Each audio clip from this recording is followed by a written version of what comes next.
water, the Suquamish people.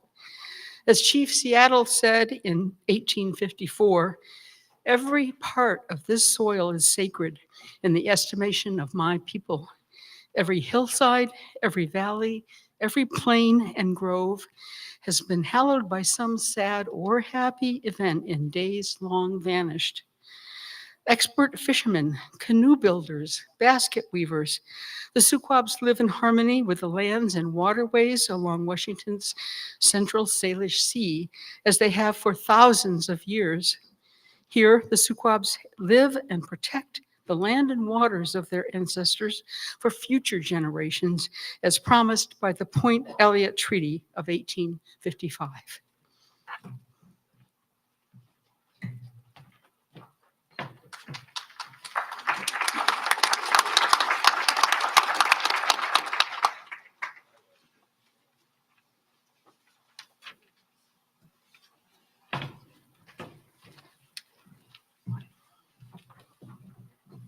Good morning, everyone. We will now have our presentation of colors from the South Kitsap High School Wolf Battalion, NJROTC.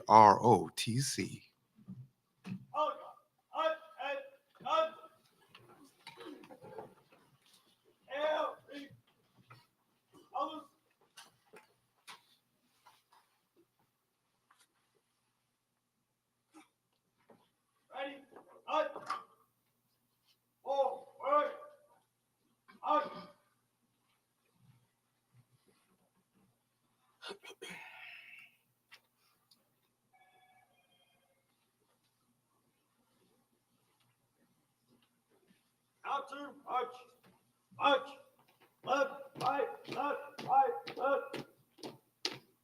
Go, halt, breathe, hut, pose.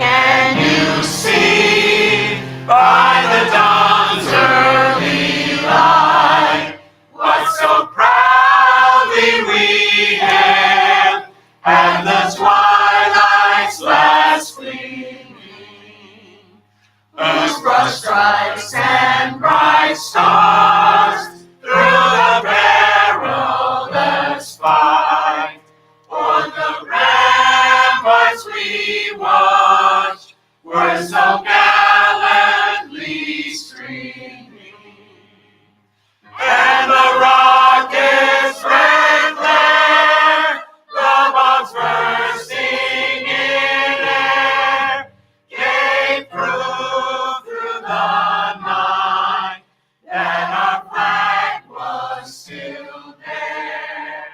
Oh, say does that star-spangled banner yet wave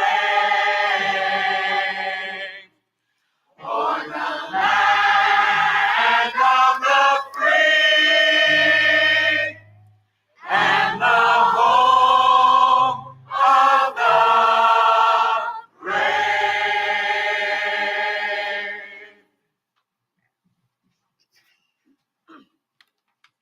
Hail, breathe, pose.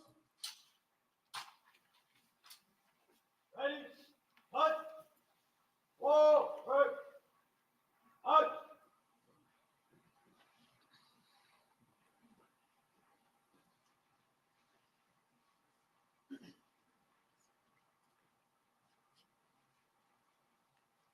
Halt, halt, forward,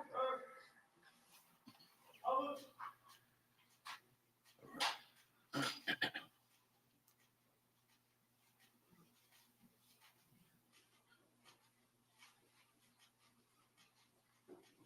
Ready, hut. Stretch back, forward, yes, and aye, chief.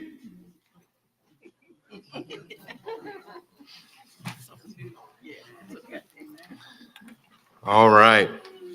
We will now have our invocation by the Reverend Ken Riley, pastor of New Life, Bremerton. Please be seated.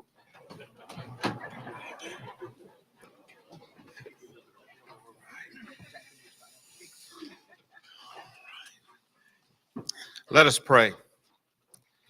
Gracious and loving God, we come before you today with hearts full of gratitude and hope as we gather to honor the life and legacy of Reverend Dr. Martin Luther King Jr.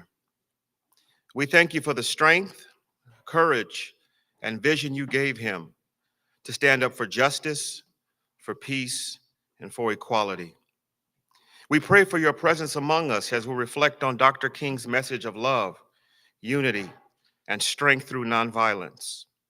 Inspire us today to continue his work by seeking to build a world where every person is treated with dignity and respect, regardless of their race, color, creed, background, or circumstance.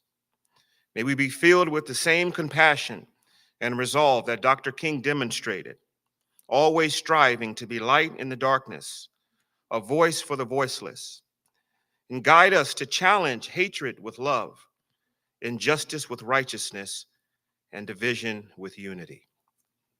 As we celebrate today, may we be reminded that our work is not finished, but that together we can create a future of equality, solidarity, freedom, peace, and justice for all. In Jesus' holy name I pray. Amen.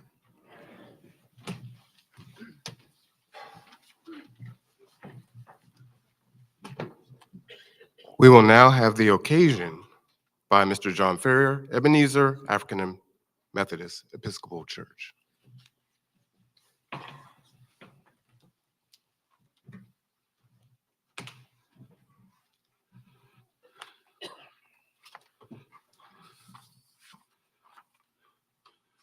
Good morning. When I first woke up this morning and went outside, it was cold, y'all. It reminded me of the days when I was stationed in Korea. And ain't no cold like Korean cold. Amen.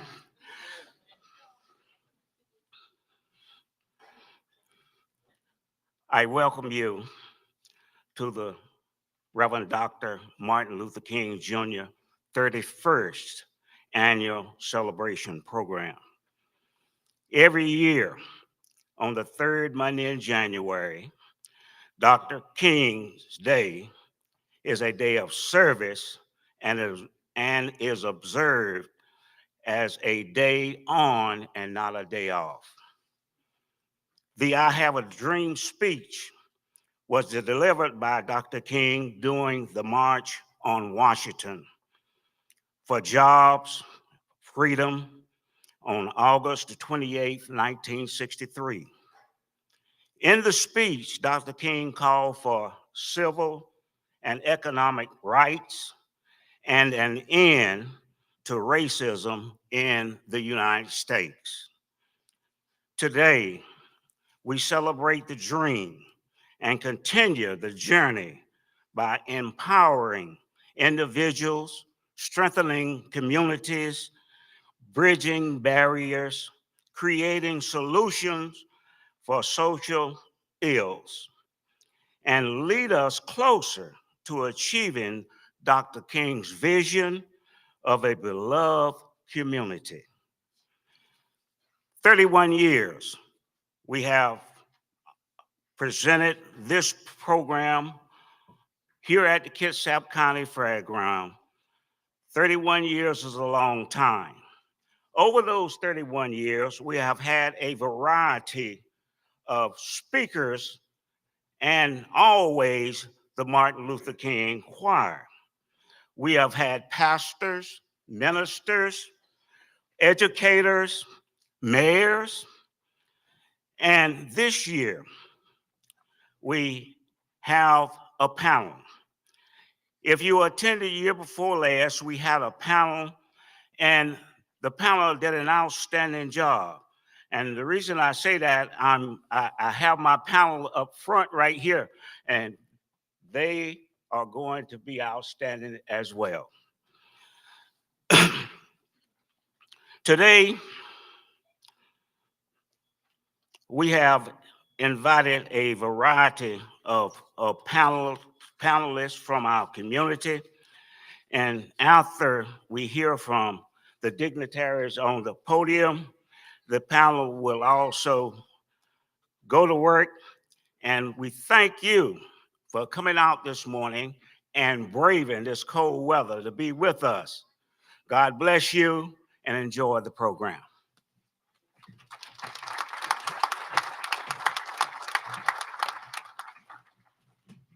All right. Now we will have our proclamations and greetings from the following three: Kitsap County Commissioner, Commissioner Christina Rolfus, who is the chair, the Mayor of Bremerton, Mayor Greg Wheeler, and the Mayor of Poulsbo, Mayor Rebecca Erickson, in that order.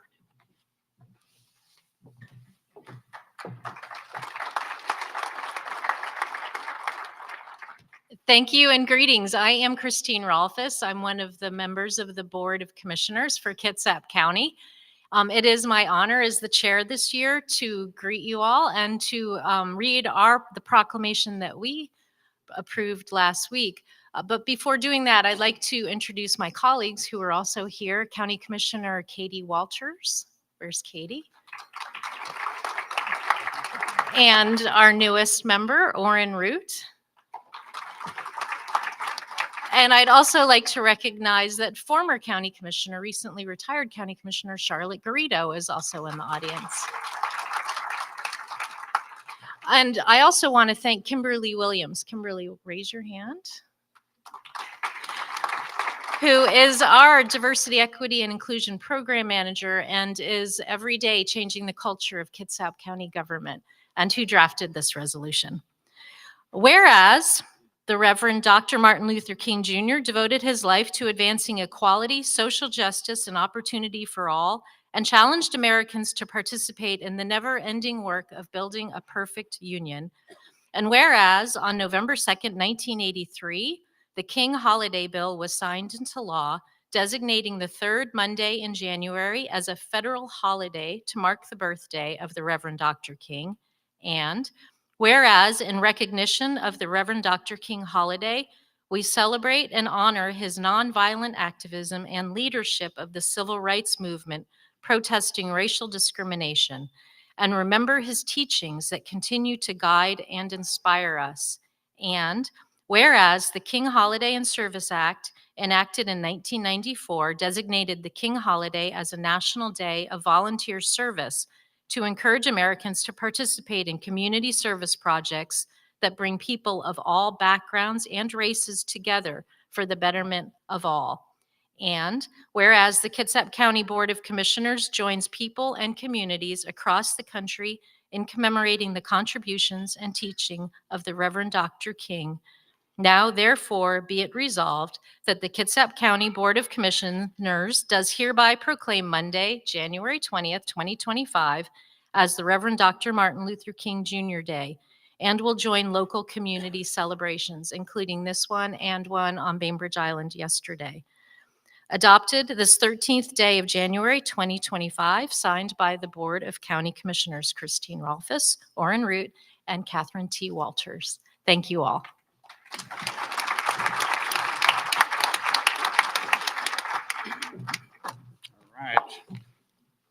All right, good morning. So I'm Bremerton Mayor Greg Wheeler, and I have a proclamation. And before I read it, I also, following suit, I would like to recognize the current elected officials in the audience from the city of Bremerton. If you could wave your hand. I see Councilmember Coughlin, Councilmember Rebelowski. Any others? Any former electeds in the audience from the city of Bremerton? Okay, you're very modest, Judge Doctor. Where are you? So, all right, thank you. All right, the proclamation. Whereas Martin Luther King Jr., during his career, brought a new and higher dimension of dignity to the Black experience and accumulated political power for Blacks beyond any they had ever possessed in their history in the United States. And whereas from 1955, as leader of the Montgomery Improvement Association, which organized a boycott of segregated public transportation, he set the tone for the entire nonviolent movement and protest with a creative weapon of love. And whereas through his March on Washington and the I Have a Dream speech, he reached out to a national and worldwide audience and was recognized by people from all walks of life as the conscience of an entire nation. And whereas he was the youngest man ever to be awarded the Nobel Peace Prize when he received it in 1964, and termed the award a profound recognition of the need to overcome oppression without resorting to violence. And whereas he stands as a rare individual espousing an extremely difficult philosophy, who armed his people with dignity and self-respect and served as a catalyst for significant and permanent social change. Now, therefore, I, Greg Wheeler, Mayor of the City of Bremerton, do hereby proclaim January 20th, 2025 as Reverend Dr. Martin Luther King Jr. Day in the City of Bremerton, and I invite all citizens to join me in honoring his memory and his achievements. Signed this day, Greg Wheeler, Mayor.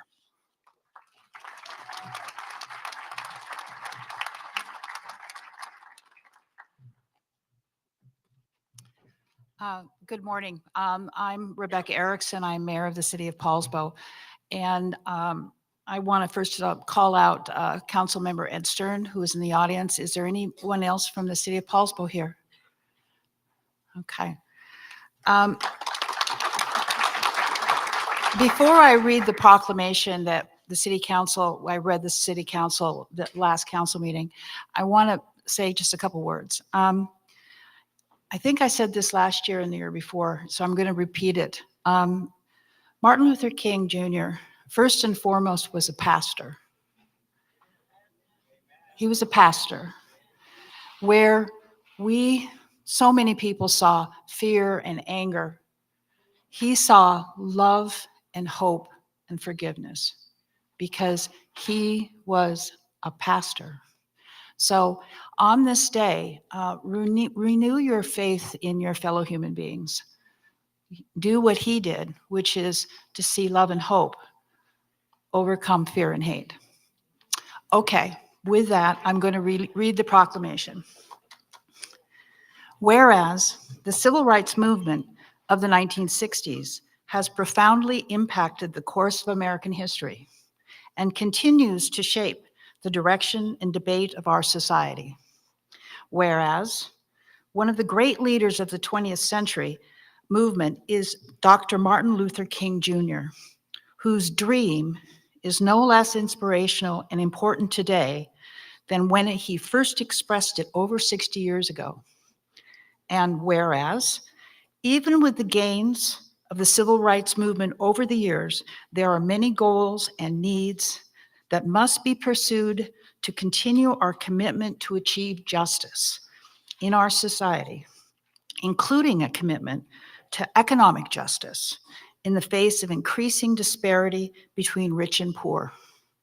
And whereas, as we look forward to the future with optimism, inspired by Dr. King's legacy and informed by his wisdom and vision, let us rededicate ourselves to keeping his dream alive and be reminded that we are united together as one community.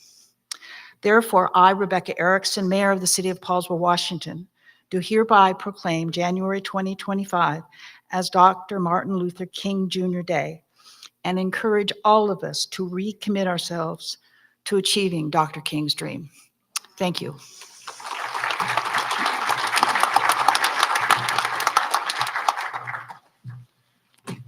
All right, thank you for those words. I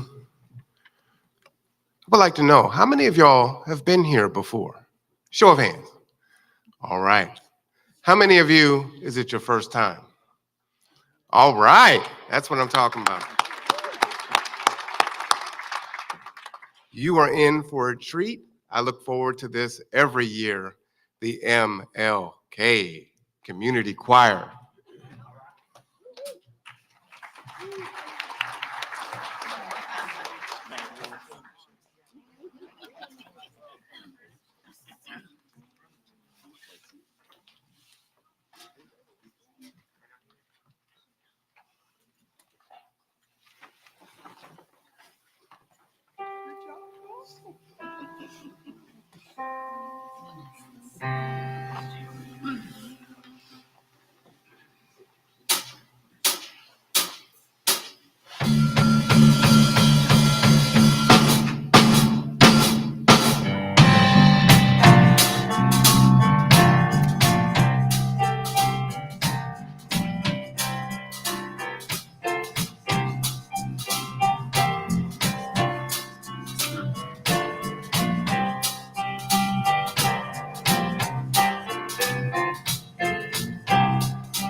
Jehovah Jireh, my provider.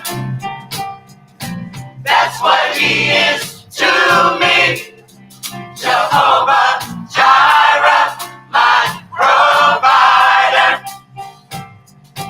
That's what he is to me. Jehovah Jireh, my provider. That's what he is to me. Jehovah Jireh, my provider. That's what he is to me. Jehovah Jireh, my provider. That's what he is to me. Jehovah Jireh, my provider. That's what he is to me. Jehovah Jireh, my provider. That's what he is to me. Jehovah Jireh, my provider. That's what he is to me. Jehovah Jireh, my provider. That's what he is to me. Jehovah Jireh, my provider. That's what he is to me. Jehovah Jireh, my provider. That's what he is to me. Jehovah Jireh, my provider. That's what he is to me. Jehovah Jireh, my provider. That's what he is to me. That's what he is to me. That's what he is to me. That's what he is to me. That's what he is to me. That's what he is to me. That's what he is to me. That's what he is to me. That's what he is to me. That's what he is to me. That's what he is to me. That's what he is to me. That's what he is to me. That's what he is to me. That's what he is to me. That's what he is to me. That's what he is to me. That's what he is to me.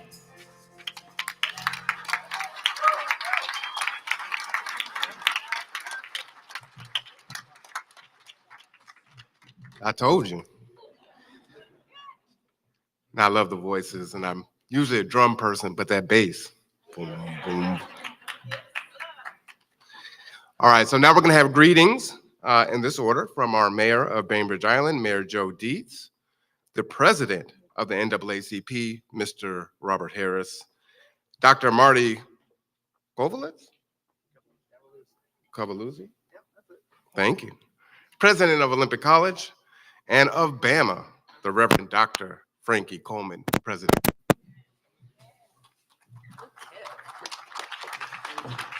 Hello. I'm actually Mayor Ashley Matthews. I was able to take the gavel from our former mayor, Joe Dietz, this past Tuesday. And so I'm filling his big shoes today and very excited to be with you this morning. Woo.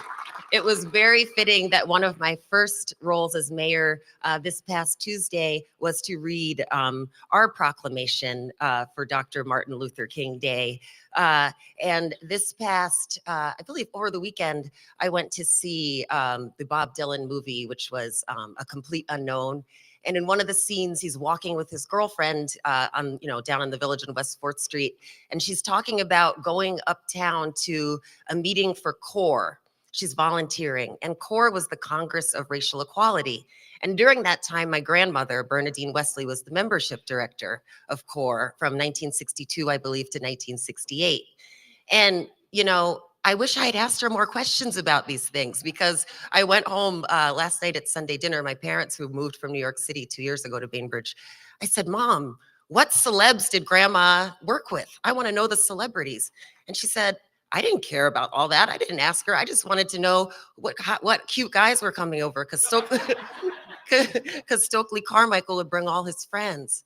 And so I'm sitting here in my house with living history that I, didn't even take the time to know about and to find out about. And so it made me think of Dr. Martin Luther King. One of his most famous quotes is, life's most persistent and urgent question is, what are you doing for others?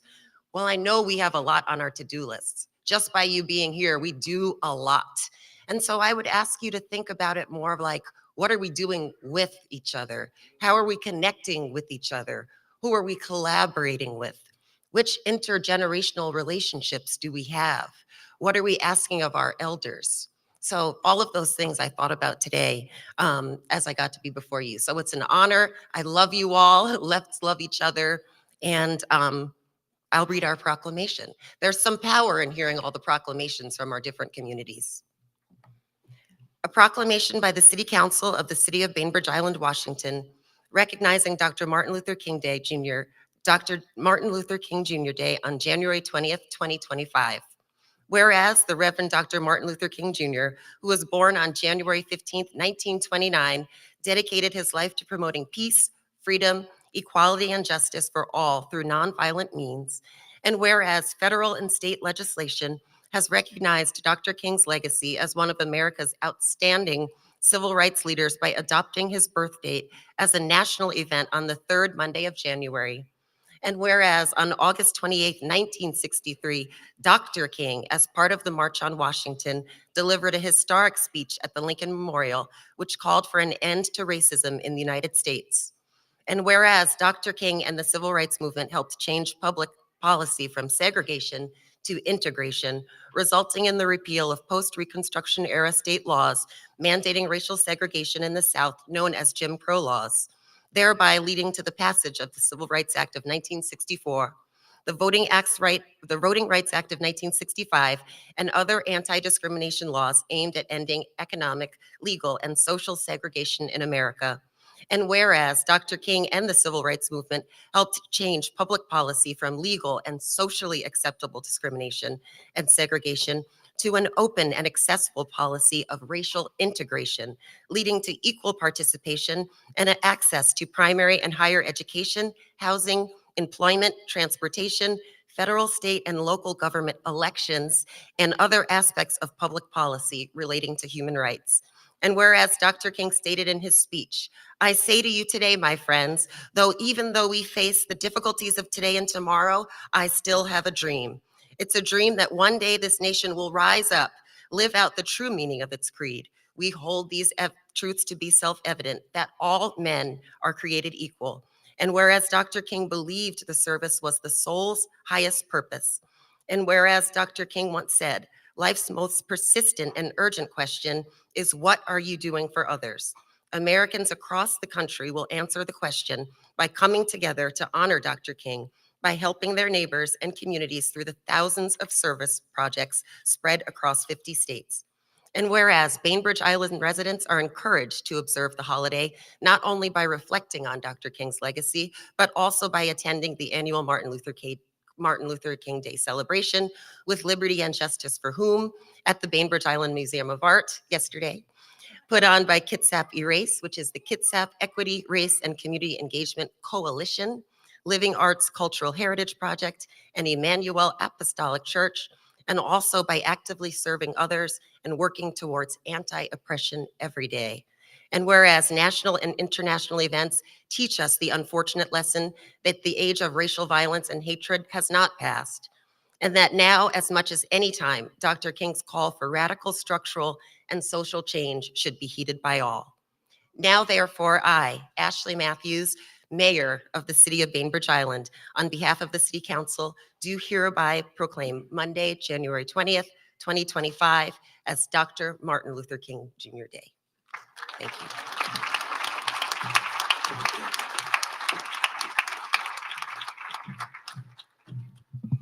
Morning, everyone. How's everybody doing? Have you had a chance to greet your neighbor? If you haven't, say hello to your neighbor sitting next to you.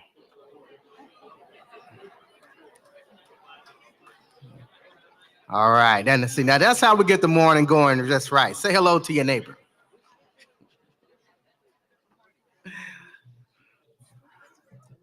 So before I get started, I want to just give some recognition to some of my NAACP team members who are here, both past and present, who have put in a lot of work to help to continue to support the NAACP. Shannon and Danielle Turner, Jason Driver, Miss Charlie Lee, who I lean on all the time for information. Mr. Carl Jacobson is in the back. He's manning the table as usual. And I also want to give a special shout out to someone who I call all the time to help come out and support the NAACP, Miss Ruth Jones. Every time that I've called her for something, she has been, for lack of better words, jolly on the spot. Thank you, Miss Ruth. I appreciate you. So, greetings. I am Robert Harris, president of NAACP Unit 1134. And I would like to extend a special thanks to Ebenezer AME Church, Pastor Theodore Payne, the Kitsap County Board of Commissioners, Olympic College, and the City of Bremerton for sponsoring this event and inviting me to be part of the program. Additionally, I'd like to express my gratitude to my wife, Judge Tracy Flood, who continues to tirelessly support our communities despite the challenges she has faced being the first Black woman judge for the Bremerton Municipal Court. Our local NAACP branch represents Jefferson, Mason, and Kitsap County. The NAACP, or the National Association for the Advancement of Colored People, is the oldest civil rights organization in the country, spanning over 100 years.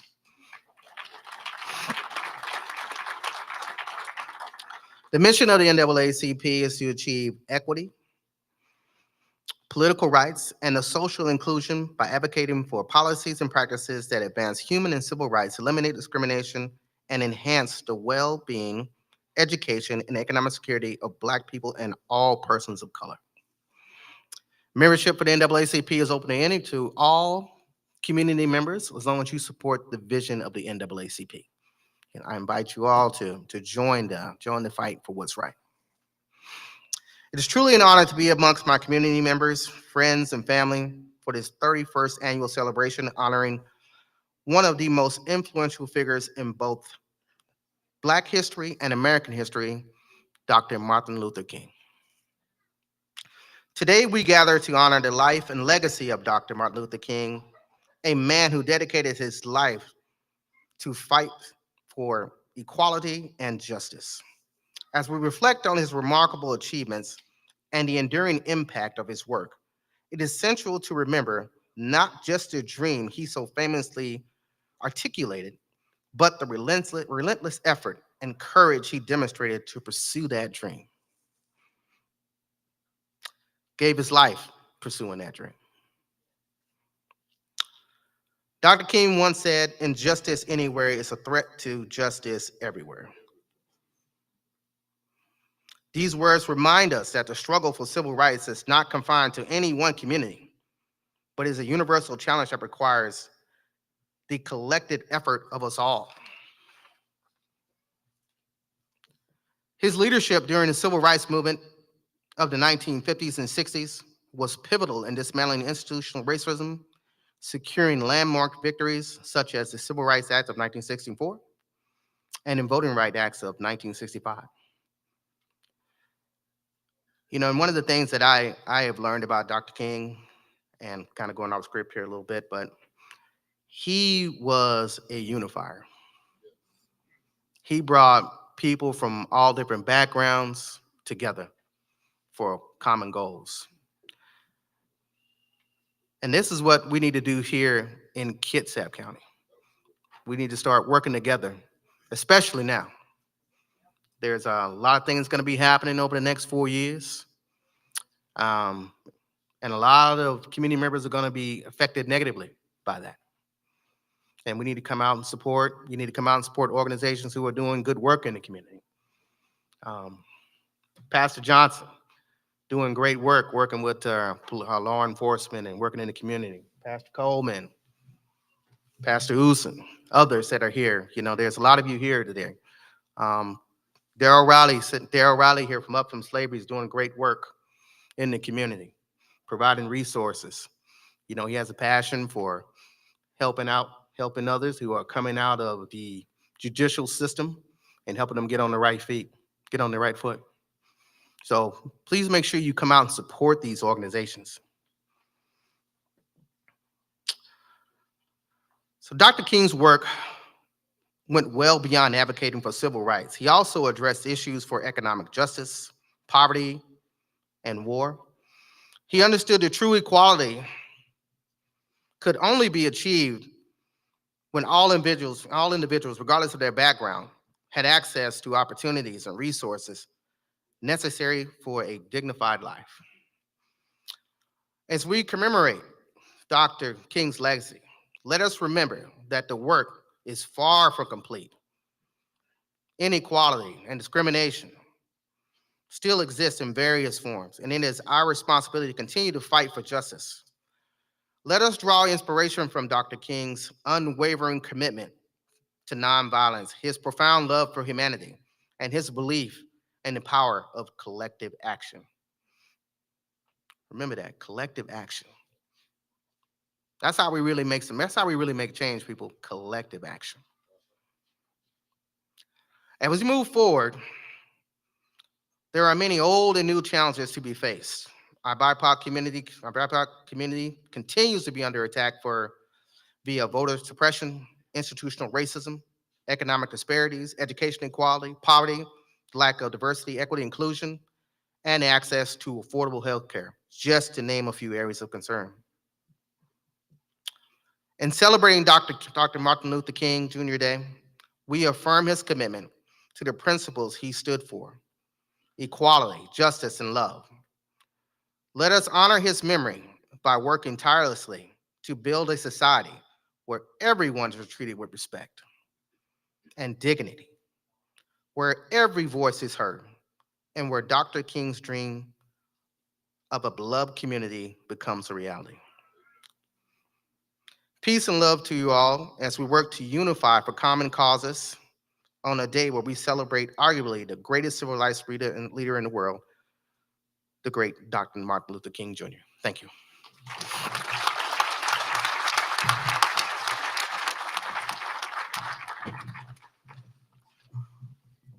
Good morning. How are y'all doing? All right. Hey, you all have this brochure, and in there you're going to see some words in there from me, and they're really from us, from the college. But I'm going to read them because sometimes people just tend to gloss over this stuff and think, yeah, it's just something else in writing. But I'm going to read it to you because I want to turn it into action. Because it's easy to write stuff, but it's another thing to actually follow it up and do it. And in that, I'm going to point out two things that we're doing at the college that I think are absolutely game changers in this community and making a difference. So I'm just going to read this and then veer off for a second there. Dear friends, colleagues, and community members, it is an honor to once again join as a partner and sponsor of the annual Reverend Dr. Martin Luther King Jr. celebration. Dr. King truly embodied the theme of this year's event, Mission Possible, protecting freedom, justice, and democracy.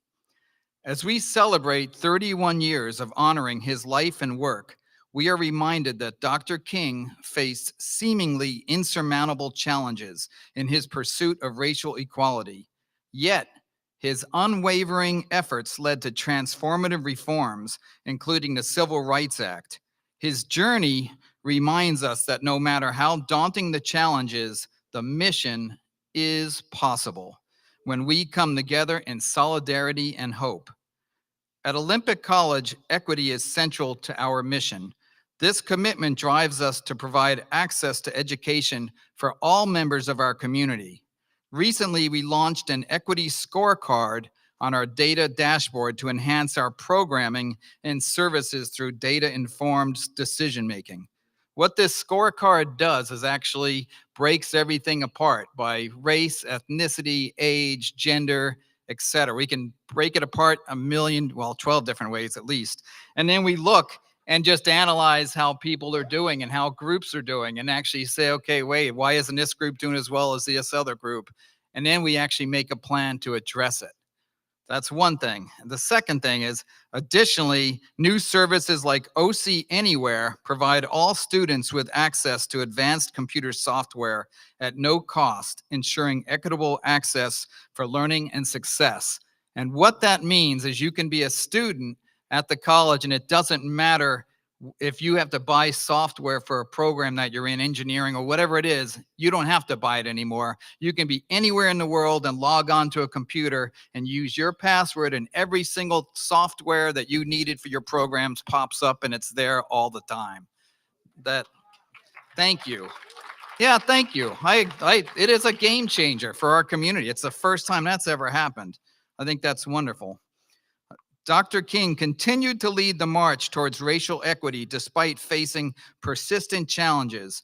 In his 1967 speech, "Where do we go from here?" he said, "The arc of the moral universe is long, but it bends towards justice." His words remind us that the struggle for justice is not a sprint, it is a marathon. Each step forward, no matter how small, affirms the mission's possibility and strengthens our collective resolve. Together, we can persevere, knowing that our efforts bring us closer to realizing the dream. This Martin Luther King Jr. Day, let us reaffirm our commitment to meaningful action. That's why I'm reading this to you, because it's action. Whether through community service, peaceful advocacy, or championing social reform. Dr. King's leadership during the March on Washington in 1963 serves as a powerful reminder of the impact of collective effort and the importance of continuing the fight for equal opportunity for all. By standing and working together, we can continue marching toward a future where fairness, compassion, and equity prevail. The mission is not necessary, it is possible. Thank you very much.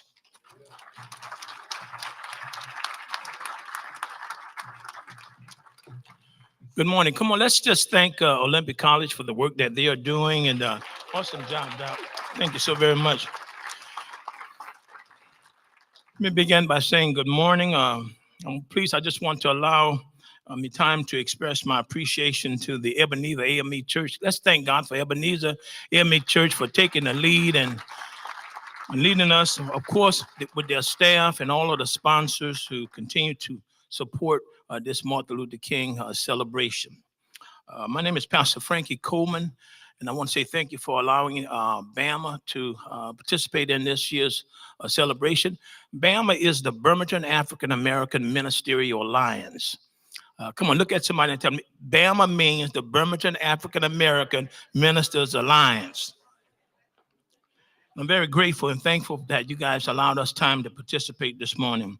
And it is with honor with you today to celebrate Dr. Martin Luther King Jr. Let me begin by saying, I think the Mayor Erickson mentioned that, first of all, Dr. Martin Luther King was a pastor. He was a preacher. And so I want to acknowledge all of the pastors that are here because I think it's important. Dr. King, I think many times people forget Dr. King was a pastor. He was a preacher. And of course, in being a part of BAMA, we have several of our pastors that are here. Pastor Richmond Johnson, I want you to stand, okay, from the Mount Zion Missionary Baptist Church. Pastor Jim Keaton, I would like for you to stand, New Rehoboth Church. Thank you so very much.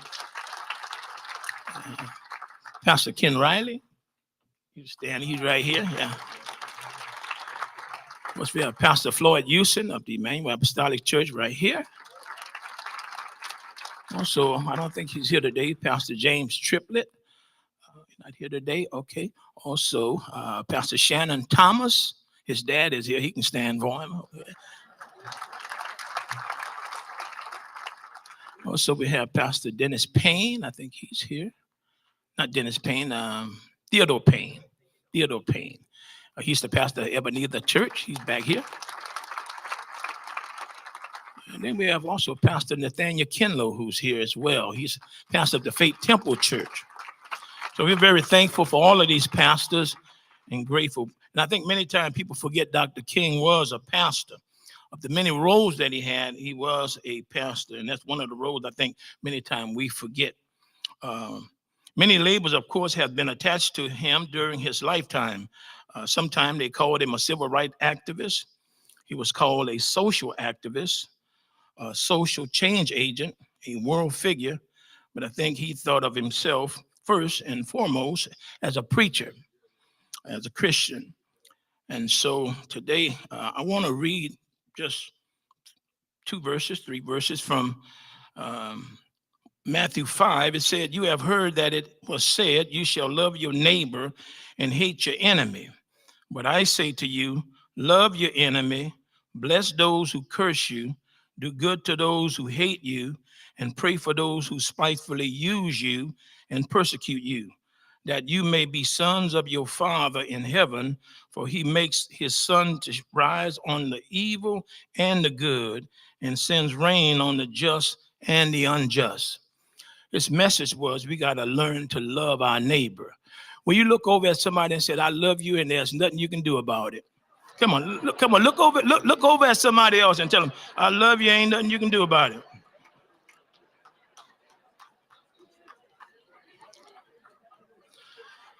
I think Dr. King expressed that in one of his books.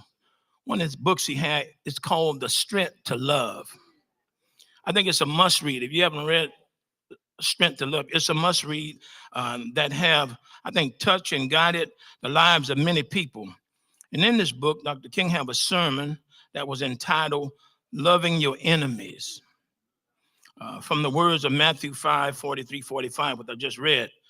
And I think the society in which Dr. King aimed to create as one, it was to being able to love your enemies, because everybody is human beings and equal before God.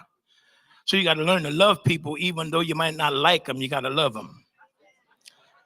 And so Dr. King, that was his aim, that was his goal. Learn how to forgive those who've done you wrong. I'd be able to have a witness right there. You got to learn how to forgive those who've done you wrong. Love those who hate you, and do good to those who don't even like you. And so that was Dr. King's goal and his dream. And of course, he always focused on nonviolence. Of course, he pursued that, and he wants to encourage that in the lives of all people. We can get things accomplished, but it don't have to be violent. And so that was one of the goals that Dr. King also pursued. And of course, it is with our sincere hope that on this day of celebration, that we remember his great legacy by remembering that Dr. Martin Luther King, who went on to say that love is the only power that can turn adversaries into friends. This love is what brings harmony to a society, and this love is what brings harmony to a community. Thank you so very much. God bless you.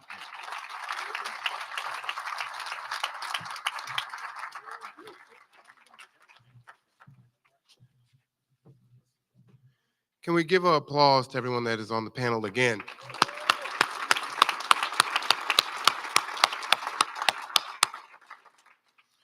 I'm sure you all have some of your favorite Martin Luther King quotes. Injustice anywhere is a threat to justice. All right, so we know many of these, but maybe here's some that you haven't heard. True compassion is more than flinging a coin to a beggar. It comes to see that an edifice which produces beggars needs restructuring. We're going to hear another selection from our MLK Community Choir, and then we will have our panel discussion next.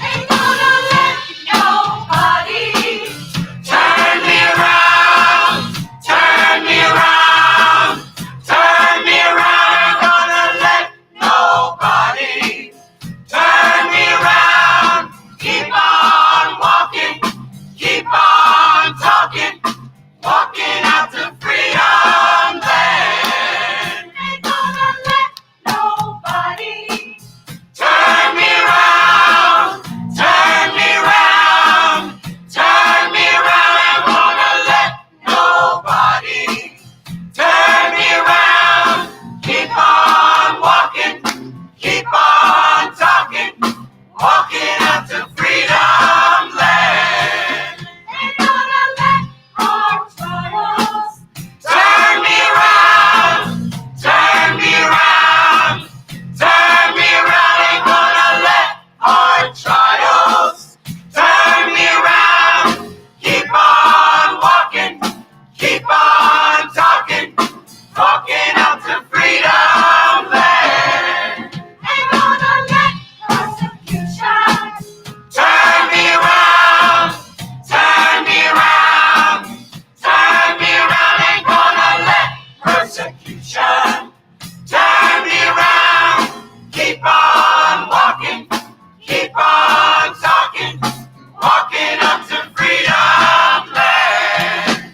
Ain't gonna let persecution turn me around, turn me around, turn me around. Ain't gonna let persecution turn me around. Keep on walking, keep on walking, keep on walking, keep on walking, keep on talking, keep on talking, keep on talking, keep on talking, keep on singing, keep on singing, keep on singing, keep on singing, keep on praying, keep on praying, keep on praying, keep on praying, keep on praying, keep on walking, keep on walking, keep on walking, walking up to freedom.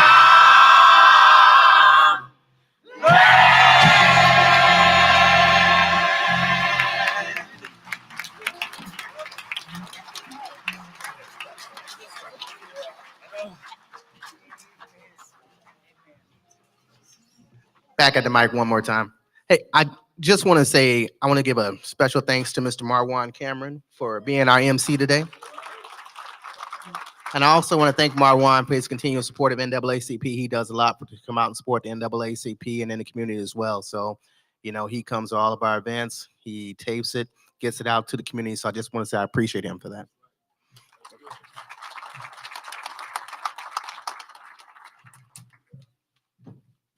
They tried to escape during the musical selection. I just wanted to give them one more round of applause. Thank you to all of our distinguished guests today. And now you may leave. All right, so if you noticed, my name is Marwan Cameron. I am not Kiera Golden. Might just be dawning on people for the first time. So I'm going to introduce myself. And while I do that, we're going to go ahead and transition to our panel. So I'm going to have our panel come up. I'm going to introduce myself because I can do that with interruption and get that set up. So in your program, you can see that a little bit about me. I am Marwan Cameron. I'm the executive director of Gather Together, Grow Together, and the Conduit podcast. Right now, we are broadcasting live on, I think, 7 different platforms across YouTube, Facebook, Kick. We're all over the place, trying to get the word out and to ensure that folks that can't make it can still have access to these important events. Gather Together, Grow Together started 7 years ago. We turned 7 in February. I used to teach at Olympic College. And there were a lot of non-traditional students that had a myriad of struggles. Transportation, food insecurity, homelessness. And so it gave me an opportunity to do something a little bit bigger. So we provide transportation throughout the county. We have 50 different agencies that we transport for, and we continue to thrive. We did not shut during COVID. God blessed us to remain open. We're a part of 211. As you know, it is sub-freezing temperatures outside. But anyone can call 211 or 360-373-3000 and get a free ride to one of the shelters here in the county. And that's a service that we provide.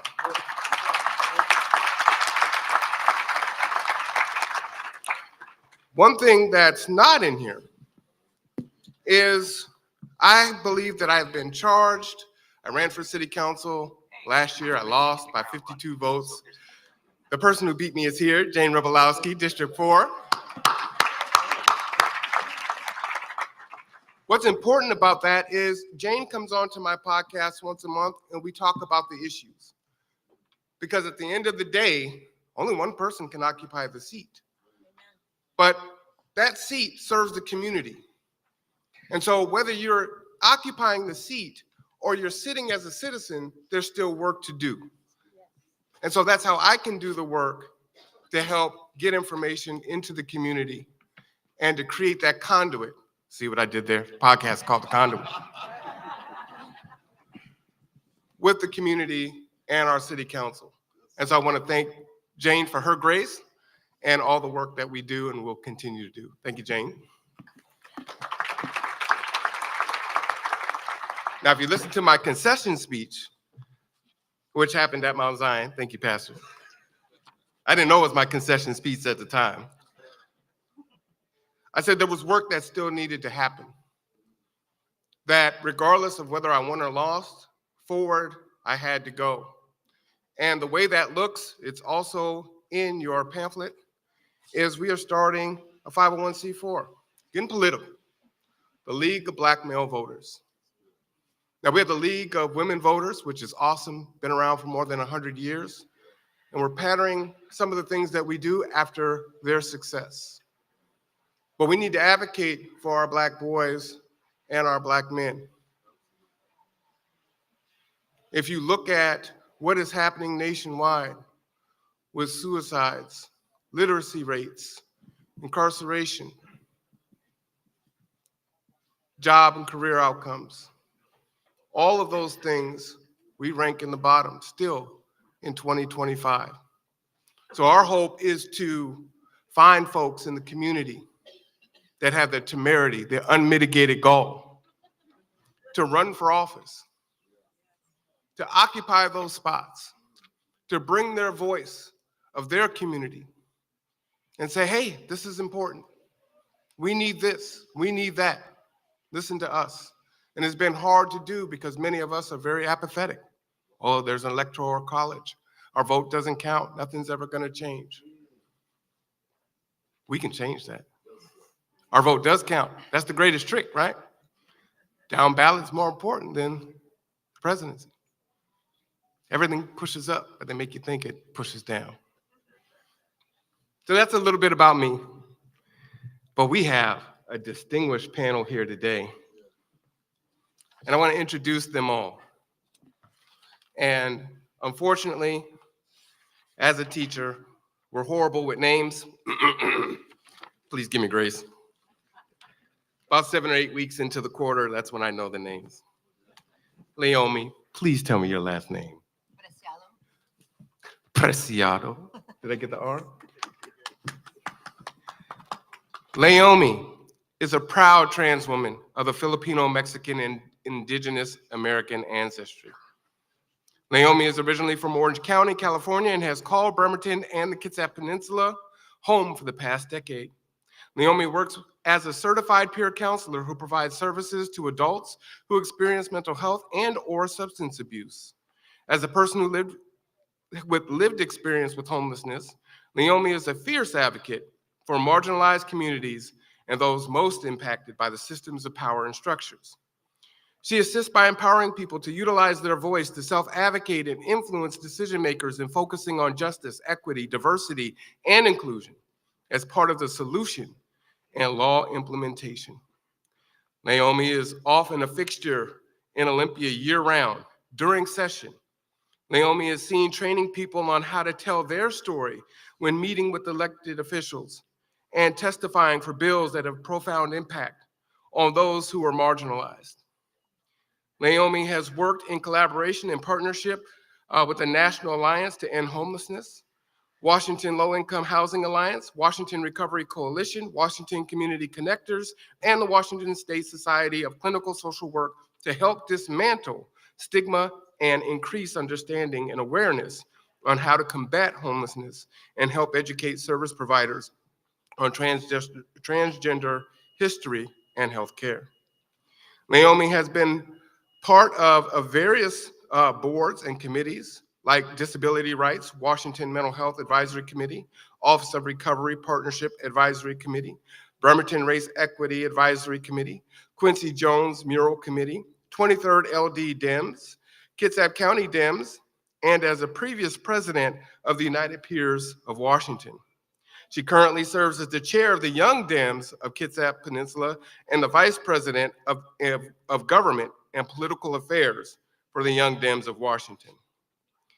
Naomi was only the first openly trans person to run for public office in Kitsap County for county commissioner and was nominated by the 23rd LD and Kitsap County Democrats as a nominee to fill the open vacancy for state representative.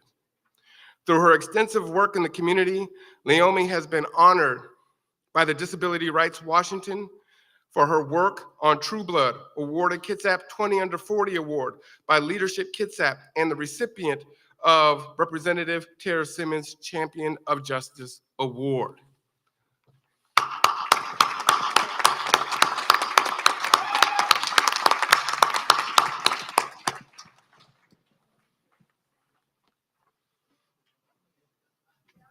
Next, we have the Reverend Timothy W. Thomas Sr. Reverend Thomas was born in Indiana and joined the U.S. Navy in 1972. He was stationed in Pearl Harbor, Hawaii, and after a Westpac deployment, the ship came to Puget Sound Naval Shipyard in Bremerton, Washington, for an overhaul. He has been married to Frances for over 50 years. They have been blessed with 4 wonderful children and 6 beautiful grandchildren. Upon being honorably discharged from the U.S. Navy, he was employed by the Puget Sound Naval Shipyard in Bremerton, Washington. And after 36 years of service, he retired in January 2010. He is a graduate of the Evergreen State College with a bachelor's degree in liberal arts. He has been a civil service commissioner in the Kitsap County for over 25 years. He was a Community Resource Center board member, also involved in the Forest Ridge Mission Creek gang intervention. Currently, he's the chairman of the Pacific Northwest District Council, which he serves churches of like faith in Washington, Oregon, Idaho, Montana, Utah, and Western Canada. His passions in assisting pastors in teaching, training, and uniting people for the upbuilding of the kingdom of God. He has served as the assistant pastor of Emmanuel Apostolic Church of Bremerton, Washington, associate pastor of Grace Apostolic Church of Seattle, Washington, and assistant pastor of Greater Christ Temple Church in Tacoma, Washington, and is currently the advising pastor of This Rock Church in Bremerton, Washington. Great church, you should check it out. He has preached internationally and is the foreign missions ambassador for Just Word Ministries, Africa and India. He is also a marriage advisor, lecturer, and teacher, marriage retreat facilitator, and outreach director. As we move forward with our possible mission to protect freedom, justice, and democracy, we must not ignore the influence of the church, which has played a vital role in the strength of our society. I'm quoting him. Cowardice asked the question, is it safe? Expediency asked the question, is it politic? Vanity asked the question, is it popular? But conscience asked the question, is it right? And there comes a time when one must take a position that is neither safe, nor politic, nor popular. But one must take it because it is right. That's actually Martin Luther King, but you gave it to me, so I'm giving you credit today. The great Reverend Timothy W. Thomas Sr.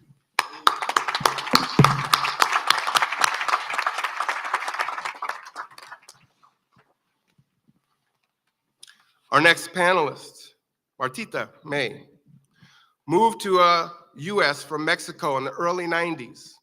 She is a passionate community leader and is active in many organizations in our community.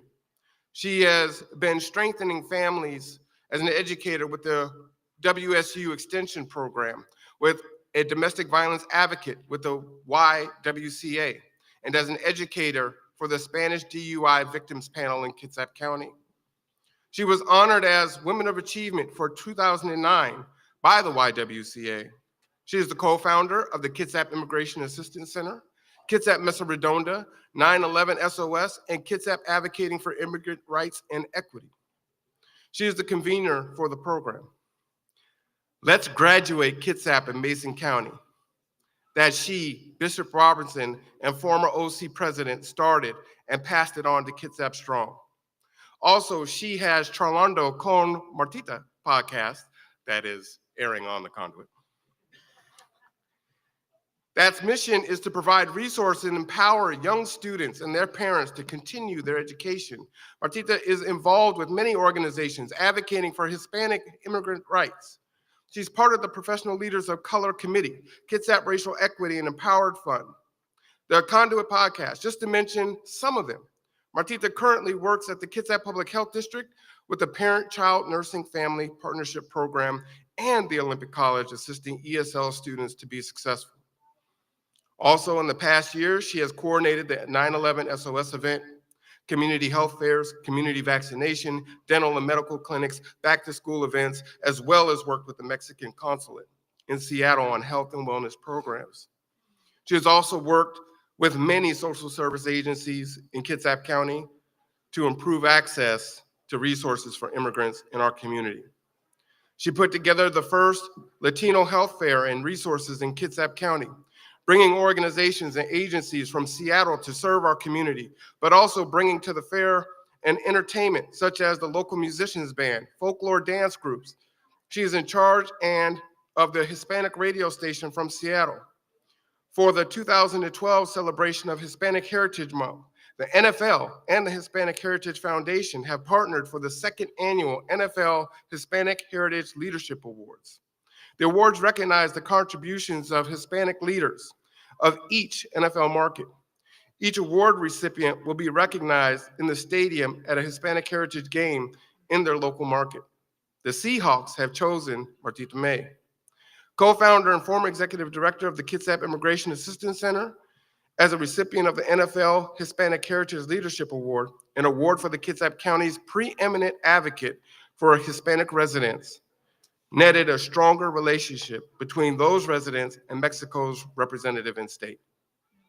Martita May has received numerous awards for her faithful service, i.e. the NFL Hispanic Heritage Leadership Award, the Naval Undersea Warfare Center Division at Keyport Naval Hospital for her contribution for Hispanic Heritage Month, Kitsap Immigration Assistance Center Award, the Kitsap County Council for Human Rights Award, Molina Healthcare Award for the Community Champion for making positive impact in the community through her selfless contributions and outstanding work.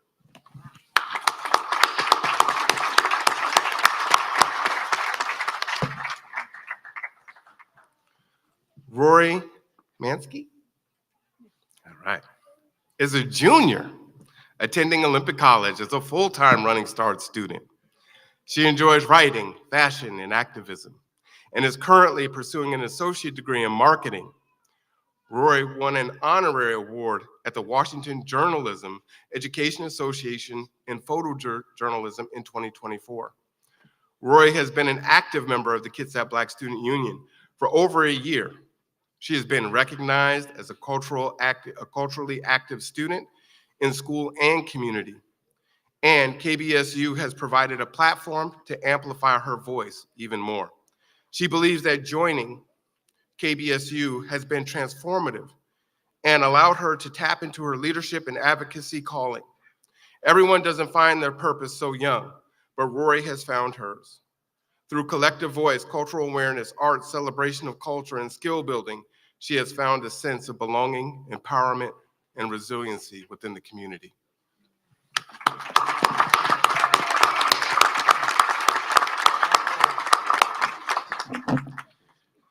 Jason Driver is the executive director of the Kitsap Regional Library, overseeing 180 staff members, 9 locations, a mobile services unit, and a $16 million budget. Originally from Chicago, he previously served as the district chief at the Chicago Public Library, managing 14 libraries with over 25 years of experience. He has demonstrated strong leadership and accountability in the library sector. In 2024, Jason was named Chicago Public Library's Librarian of the Year and contributed to various initiatives, including the Obama Library Task Force and early literacy efforts across 81 libraries. At Kitsap Regional Library, he focused on building community relationships and implementing strategies that reflect the cultural values of Kitsap County. Jason is committed to the mentorship and developing human capital, viewing libraries as vital spaces for services. He also serves on the boards of the Holly Ridge Center and the Bremerton chapter of the NAACP, and enjoys spending time with family, exploring food, listening to music, and solving brain teasers. Jason holds a master's degree in information and library science from the University of Illinois and a BS in psychology from the Illinois State University.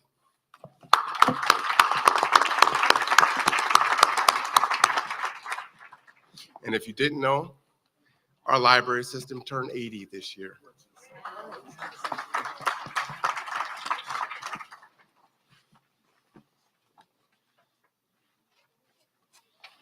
All right. We also have Captain Lance and Captain Dana Walters, who both have been serving Kitsap and Mason counties for over 5 years as the Salvation Army officers. They oversee all programs, including social services, sheltering, and pastoring. The captains previously served in Juneau and Fairbanks, Alaska.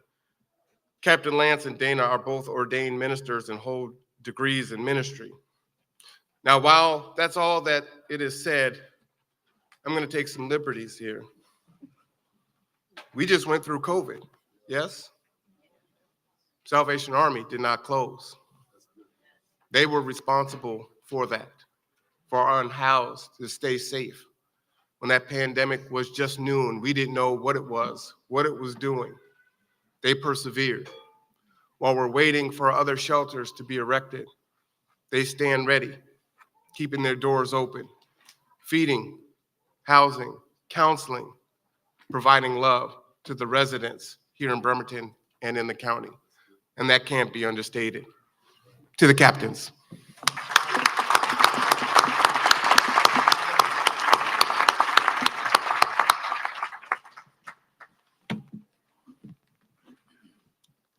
Matt Brown is a 25-year law enforcement veteran, currently serving as the chief of police for the Port Orchard Police Department in Washington State.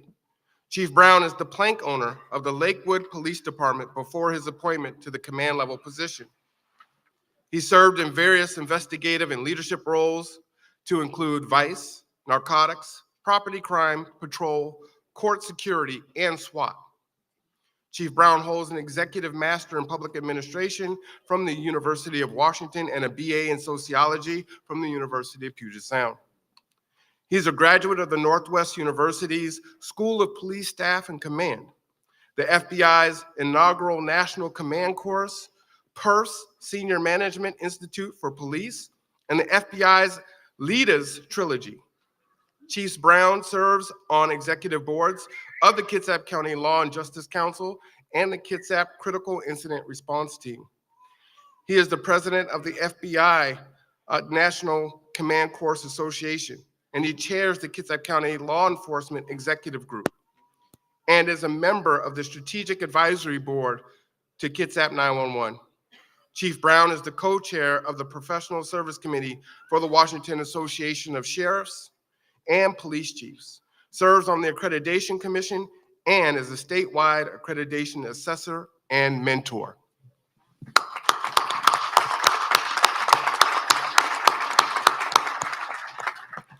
As you can see, we have quite the distinguished panel today. Are we right? All right. So with that, I would like to start today's panel. Are y'all ready for today's panel? I read a lot, so I need to know, are you ready for today's panel? All right, I think y'all ready for today's panel. Did they say I'm ready for today's panel? All right, are you ready for today's panel? All right, because we got a problem if y'all ain't ready. So what I'm gonna do is I'm gonna ask questions like I did a year and a half ago. And in that, the panel doesn't have to feel like they need to answer every question.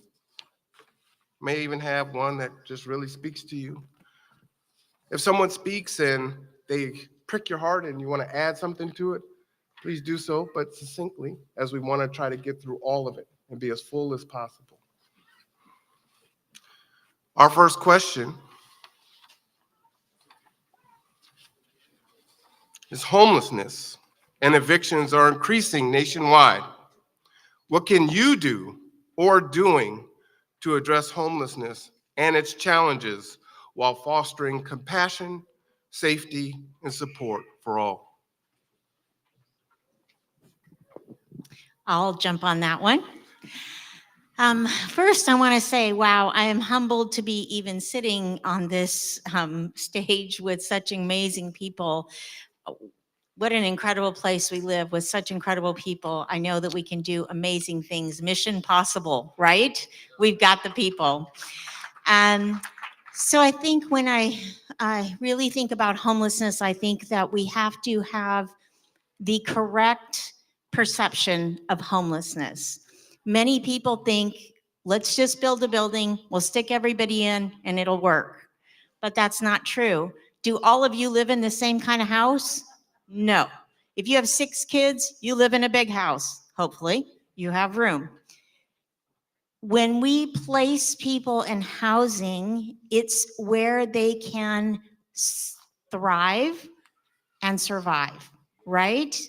So if someone isn't able or doesn't have the capacity to work, we have to provide a place where they can be helped, that they can have people helping them with their medication and that sort of thing. If people have disabilities that are physical, we have to provide a place where they can survive, and thrive, right? So I think our first place that we have to come to in homelessness is that one size does not fit all. We have many, many programs that we need to be jumping on, and we are behind the ball. We need mental health programs desperately. We run a low barrier shelter. What that means is anyone can come to us. They can be intoxicated, they can be high. You can't do drugs or drink on property, but anyone is welcome at our shelter. But what we see is there's just a myriad of issues out there. People with untreated trauma, right? People with physical disabilities, people who can't stay on their meds for mental health issues. We have to be growing our picture of what homelessness, meaning we don't have any homeless people, looks like. Please, as we move forward in this huge, huge challenge that honestly no one has answers for everything, let's not look at it as one size fits all, but to really look at the people. And I'm going to finish super short. In our office, we have a picture that sits on the wall, but it's always crooked. And all those OCD people come in and they all fix it, right? And so what happens is they just look at the picture and see that it's crooked, but what they don't look at is what it says on there is, this is a place where we make mistakes. This is a place where we do that. And so often we look at the picture, we want to just fit it into what we think is right. Look inside. What is it that they need? And that's really where we have to come to, I think, at home.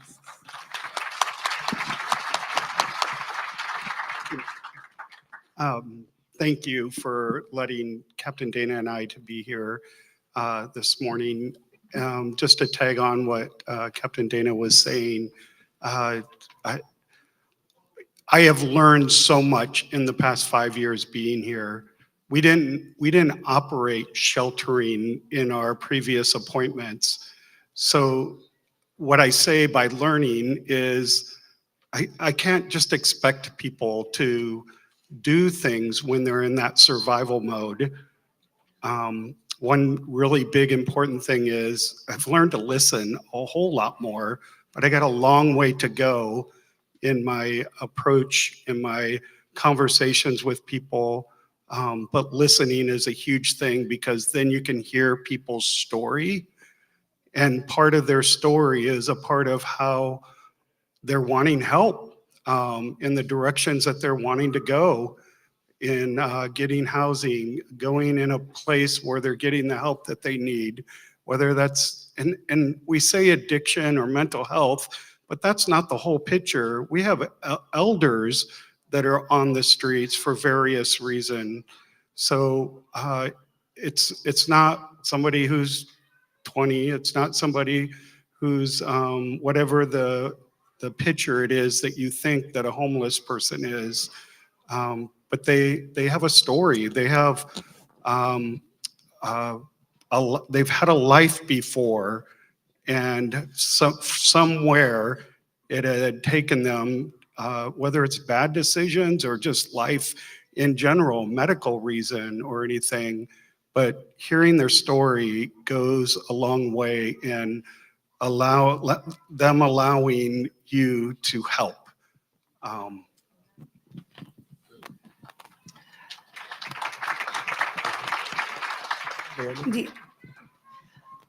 So this hits very close to home because as a person who's experienced homelessness, I think that one of the root issues that we need to tackle is this issue of stigma. The stigma that a lot of people experience because of events or factors outside of their control. As a person who works in a nonprofit mental health in our community, I help and assist in providing services for our most vulnerable, strategically undervalued communities in our community. And oftentimes, the reason why they are experiencing homelessness and are unhoused is because of factors outside of their control. People who experience homelessness are higher likelihood of being victims of crime. People who are currently experiencing homelessness, also about 70% of them currently do hold a full-time job, but they just cannot afford rent. So when we're looking at the impact of homelessness and how to best be in solidarity with one another, it really is looking into and being and putting yourself in a position where you feel uncomfortable. If you pass by when there used to be encampments off of MLK Drive in downtown Bremerton and your reaction was fear or disgust, there needs some internal reflection that needs to happen. Because as we experience today where the temperatures are sub-freezing under 30 degrees, if that was your brother, your sister, your aunt, your uncle, your grandparents, how would you feel? It's about humanizing the experience of homelessness. My experience with homelessness had to do with that I was a survivor of domestic violence and abuse. And if I didn't leave my house, I probably wouldn't be here. And if it wasn't for the amazing community organizations here within Kitsap County, especially and specifically the YWCA, I probably would not be here. So when talking about homelessness, you probably don't think of me as a person who experienced homelessness, but that's the reality. That experiencing homelessness has no boundaries or barriers and that it can affect anyone, especially here in Kitsap County when we have the third highest housing costs in all of the state. when the average studio or one-bedroom apartment is averaging around $1,600, tell yourself, can you afford that? When companies expect you to earn 3 times the amount of rent, tell yourself, is $4,800 really a possibility for you to have in a month because you're not earning the wages that you deserve? There's various contributing factors, but I think the biggest one is that we need to see each other as humans first and foremost, and to put ourselves outside of that judgment space and really ask one another, what can I do for you? Because we are only as strong as our weakest links here in our community. We're no better off or no worse. Some of us are only one paycheck away from experiencing homelessness. It's not that far away than you think. Come on. Yes. Martita and then the chief. Buenos días. It's an honor and humbly accept this invitation to be here. Thank you all for being here. And what can we do to support our own house community? I attend the Kitsap County Homelessness Coalition on the monthly basis, and they're advocating for their rights, advocating to eliminate barriers for equity and inclusion by inviting our neighbors, our community, our friends, organizations, and individuals to come and support our own house community, to advocate, to provide the resources and support. So we are there, and also making sure, that the inclusion with the language, because not just, having the providing the support with languages when they come to the shelter. It's just because I know that also bringing people who speak those languages and working with the organizations that support our in-house community. And so I will continue advocating and providing the support, resources, and being there, also providing meals, supporting organizations that provide meals like G2G2, who came together and, providing meals. One of the things that really amazed me, and I just want to say this and shout it out there, when Marwan was running for, for the office, we were having the announcement and the fundraising. And I saw in the background, I did not know. And I was looking to see who can bring, to our own house community who were in 7th Street and right there close to the Marvillion, the Luther, sorry, the Marvin Williams Center. Marvin Williams Center. Oh my gosh, Dr. She gonna say Martita.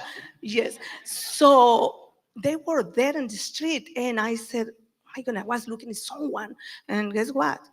Marwan even was there for his announcement and fundraising in the background. They were serving not just us who's supporting the campaign, but also he was there, the same meals providing to our own house community. That is just said, this is a great leader, and thank you so much. So I will continue advocating and supporting our community. Gracias. Thank you. Naomi, and then Chief. I almost forgot. In terms of what you can do in terms of action, there are several bills currently in the state legislature that have to concern with rent stabilization. I would highly encourage you to get civically involved and keep your elected officials accountable, whether that be the state level, whether that be locally. If your city in itself has a housing plan, keep your elected officials accountable, keep your board members accountable, keep your commissioners accountable, keep your mayors accountable, and ask them, where is the progress? You have this plan, where is the progress, right? Because clearly we're not seeing things happen. So if you're going to say that you have a plan to help fix homelessness and you're not talking to community members and there's still no movement, then it's our prerogative as a community to say, this is important. If we want healthy communities, if we want safer communities, we need to get this rectified by making sure that we have enough funding for our mental health and our substance use, by making sure that we have shelters that do not have barriers. Housing is a human right. And also, you know, it is an evidence-based practice that when we get people housed first, that their recovery exponentially gets better. So those are just basic bare minimums. If we want to see a healthy community, we need to get involved, talk to our elected officials and say, what is your plan on decreasing homelessness in our area and in our community? Thank you. Chief? Thank you. I would just kind of second that, is that as community members, we need to work with our policymakers and make sure that they are approaching things the way that will be best for our community. One of the issues is, as you said, well, housing first. Well, that may work for some people, but again, when you have a behavioral health issue or you have a substance use disorder, and usually they're co-occurring, that may not be the best solution, because if you are in a housing situation and you're holding others back, you have to be able to look at it from an individual basis. For us, we don't tend to see people that are right on the precipice or maybe couch surfing and all the rest. We're dealing with encampments. We're dealing with people that have significant behavioral health issues and substance use disorders that are very, very visible. And that's the issue that we need to really solve, is what do we do when things are in crisis? There are a lot of great community organizations in this county, but they don't function well when we say, this person is in crisis right now, what can you do? And they say, well, give them a business card, have them give us a call in 2 weeks.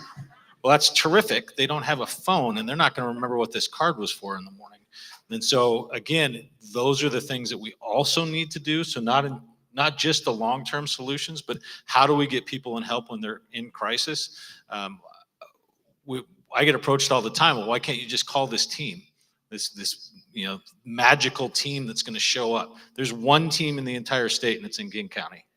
And we don't have a crisis team. And so if that's something that the community wants and feels is important, they've got to work with their policymakers to get that done. I don't think that it's fair to constantly say, what can you do as part of your community and volunteer organization? Well, then let's make it something that's a priority for all of us and fund it. But again, that's a policy level decision. Thank you. All right, we're going to move to our next question. You know, Naomi mentioned something that's really important, and I want you to visualize it. If it's $1,600 per month and they need you to have 3 times the rent, $4,800 a month, as she said, let's round it to 5,000. Let's just add 200. 5,000 times 12 is 60,000. If you make $20 an hour, full-time employee works about 2,080 hours, right? 20 times 20 is 40,000. They're short, correct? So how do they make the ends meet? Just want you to think about that. Our next question, immigration and inclusivity. How can we as a nation balance security and compassion to create fair and humane immigration policies that honor the contributions of immigrants without it coming at the expense of poor Americans that have been historically marginalized?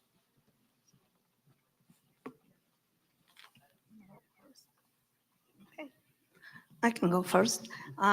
Well, first, I want to say the last paragraph, you said that poor American, the money from the poor America. How can we do this? One thing is immigrants. And when we're talking immigrants, we're talking, because I'm going to be talking about 2 things. Some people say undocumented, and they see immigrants. I'm an immigrant, or someone else can be an immigrant, and we're contributing members of our community. And not everybody, for example, is undocumented. Even, and what I'm saying this because the last paragraph, even undocumented immigrants, they do not receive money or funds from the government. They're US citizens, and where they receive support, but not, they do not receive any funds. So vice versa, our immigrants brings the economy to U.S. by being having their own business, entrepreneur. Our immigrant community enriches our economy. Our immigrant community are out there in the agriculture, the fields, bringing our food and vegetables to our table that honestly, Americans will not work in the fields or will not work in the salao fields. A salao is selecting those greens, beautiful greens that you receive in your flower arrangement. They select one by one, even in the cold conditions, going to the mountains and getting all these little bunches of greenery to put in our beautiful flower arrangements. They're contributing to our nation. Our immigrant community is not taking the money from no one. It's contributing by opening their own business. Restaurant owners giving, employing people. So again, our immigrant community, it is enriching our nation. And how can we support? By coming together with compassion and learning about our culture, by not judging why you are here. A lot of our immigrant community that are undocumented, they come here for better life, but yes, and people say better life. They're running from violence. Our immigrant community coming to provide support to families that coming and crossing the borders, they face so many challenges, trauma when they cross the border. And I had to say this because over the years, having the experience working with our immigrant community, you heard stories, horrible stories, bringing their children, the women that get raped, crossing the border. Yes, it is hard to hear this, but it's the truth. Men and young kids get raped. Can you imagine coming here where they say, I'm running from violence, but what they face in the border, in the mountains when they're crossing the border is horrible, but they are here already in the mountains. They have to survive. Some of them, they died over there. So yet we had to find their bodies and send them back to their families, but they're already dead. They didn't make it here. And again, they contribute. They're empowering here their families and contributing. They have so many different jobs, but they are here to support also our economy. And let's learn about our history. Let's learn about the culture and come together and also volunteer. I'm involved in many different organizations as well, advocating for immigrants' rights and equality. Let's get together to be rapid response. With this administration is taking over today, they said they're gonna be a massive deportations. Let's close those deportation centers. Let's advocate for not to have those incarcerated families there. Let's communicate and advocate with our law enforcement to please support us, but not to detaining and not to work with ICE. Let's come together with compassion, with love, as our Reverend Martin Luther King said. Let's come all together and support. And we are there advocating for our families. Thank you.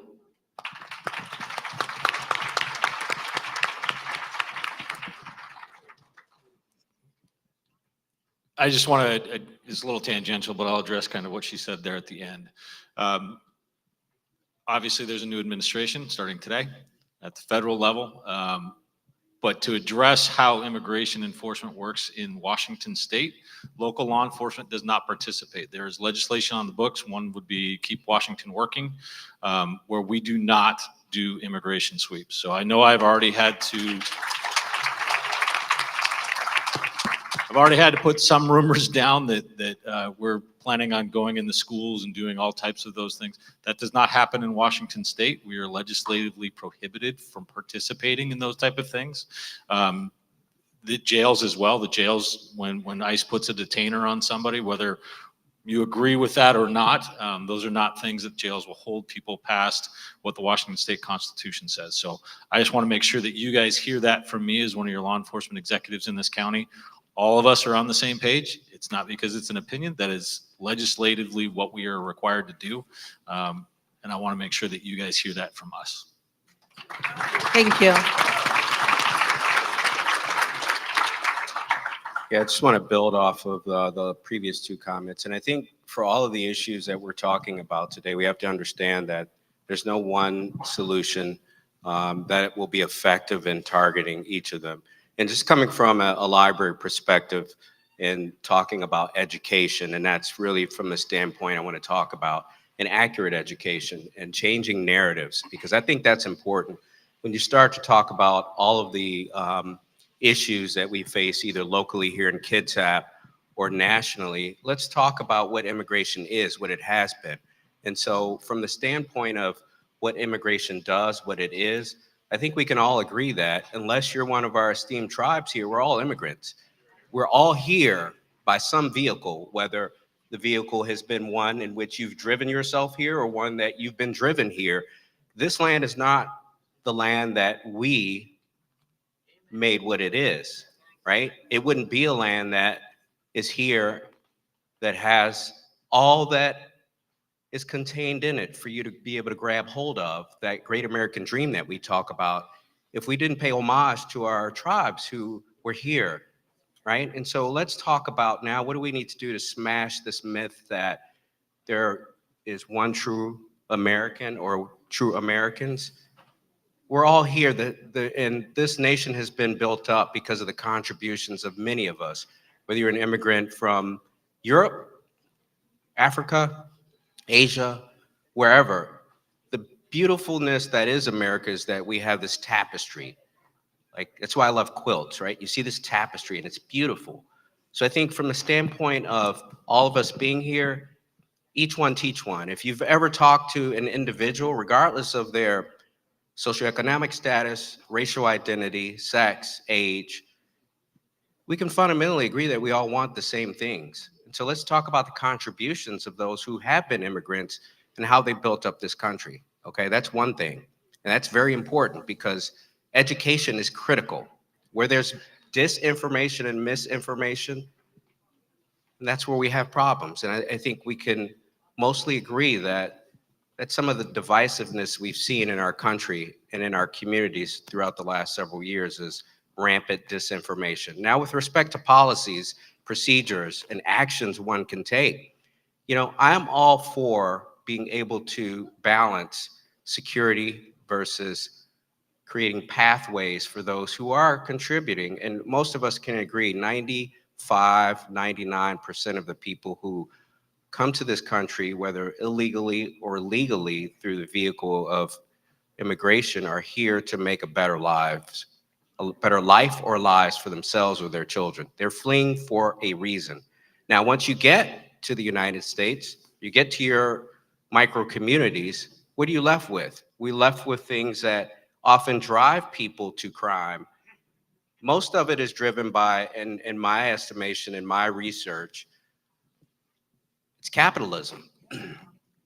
Yes, racism is evident and is underneath and corrosive underneath the surface, but it's the haves and have-nots.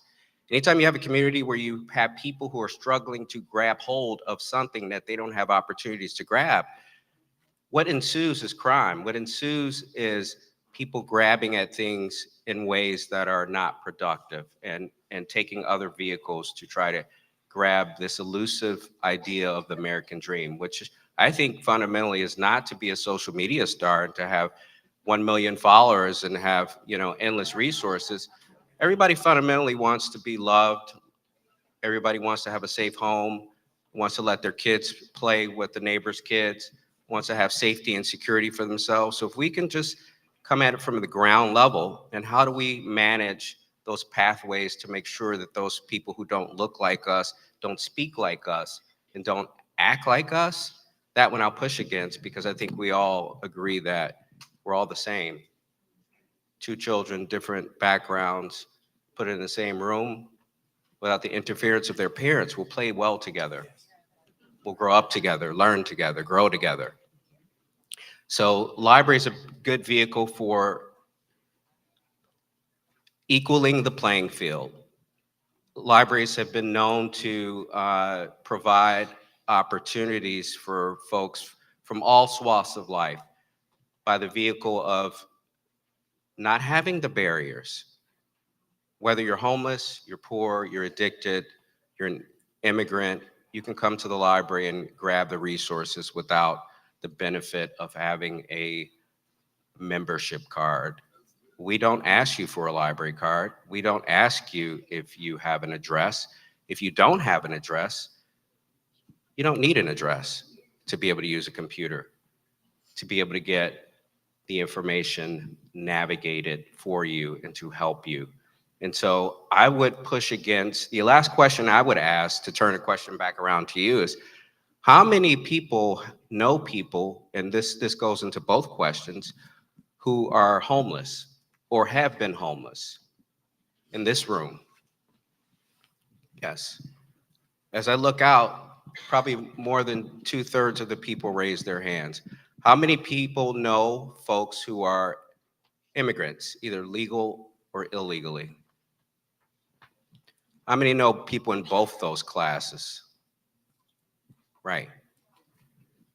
So there are opportunities here because each of you or most of you have raised your hands. The charge I would give to parents is to educate your children properly. The charge I would give to children is, once you get that education, to educate your peers properly. And the charge I would get to all of us, and this is the thing I will mention if I have the opportunity to answer more questions, and this is the thing Dr. King advocated for, and a lot of social activists, Mahatma Gandhi, you name them, compassion. We have to level ourselves with compassion and to start looking and putting on a new pair of glasses. Because when we put on a new pair of glasses, things become clear, our focus becomes clear, and we can understand what we're really looking at. We're not looking at a monster. We're often looking at ourselves in the mirror, but we're looking at ourselves without opportunity. We're looking at ourselves without the vehicles in which to grab hold of the elusive American dream. And so in terms of policy and procedure, we have to balance security and safety with also proper pathways for education and proper pathways to be able to remediate some of the situations that folks who come to this country and oftentimes are driven to crime, driven to drugs, driven to homelessness.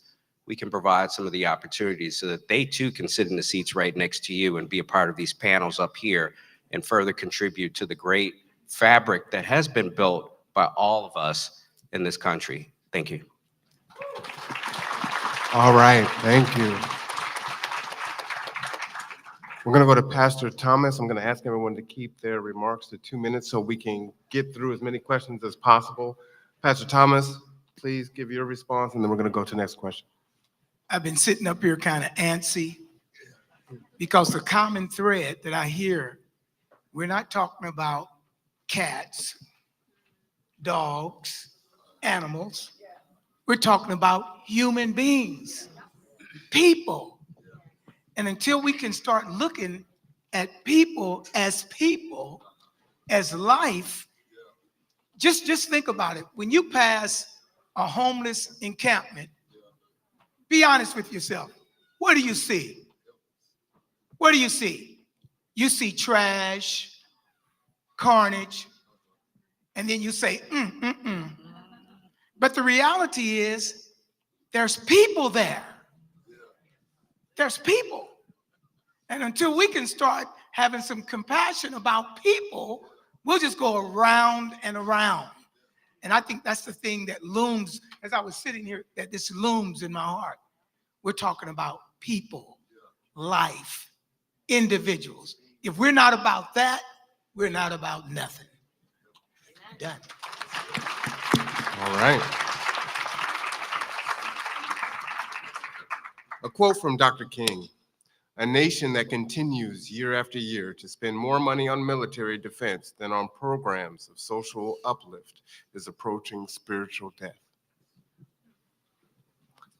Next question. Youth-led movements.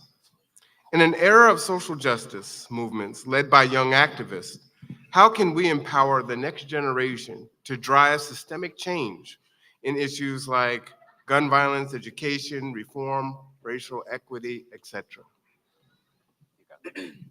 Okay, first of all, thank you for allowing me to be up here and speak on behalf of a youth in general. I want to say thank you to Mrs. Jewell for giving me an opportunity to even speak up here in the first place. Like I said, I've been a part of Kids Up Black Student Union ever since I was a freshman. I am a junior now, and I've really gotten the chance to explore social justice and student activism, student advocacy, and all of those things in really different ways, honestly. I kind of thought that I was going to have to just be really serious all the time and really be straightforward and business only and only this. And no, it's really not that. And I think that's a large misconception that youth have, is that you have to be super driven and super serious in order to do social justice and youth change and youth advocacy.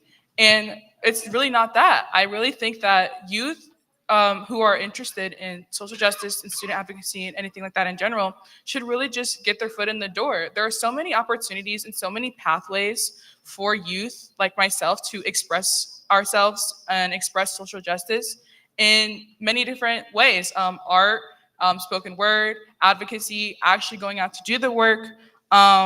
I think also having people like Mrs. Jewell in our lives, people who can teach us leadership skills and offering platforms for our voices to be heard and supporting our ideas with the proper resources and proper mentorship, we can really get somewhere. Because if you don't have anyone there to support you, do you really feel like you want to keep going if you don't have the support to keep going?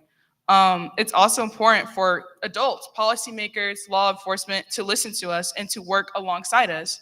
When young activists know their voices matter and that we have real support, it can really create a change. It can really cause us to want to keep pushing forward and actually want to keep doing more when I know hey, this official is actually listening to me and I genuinely feel heard.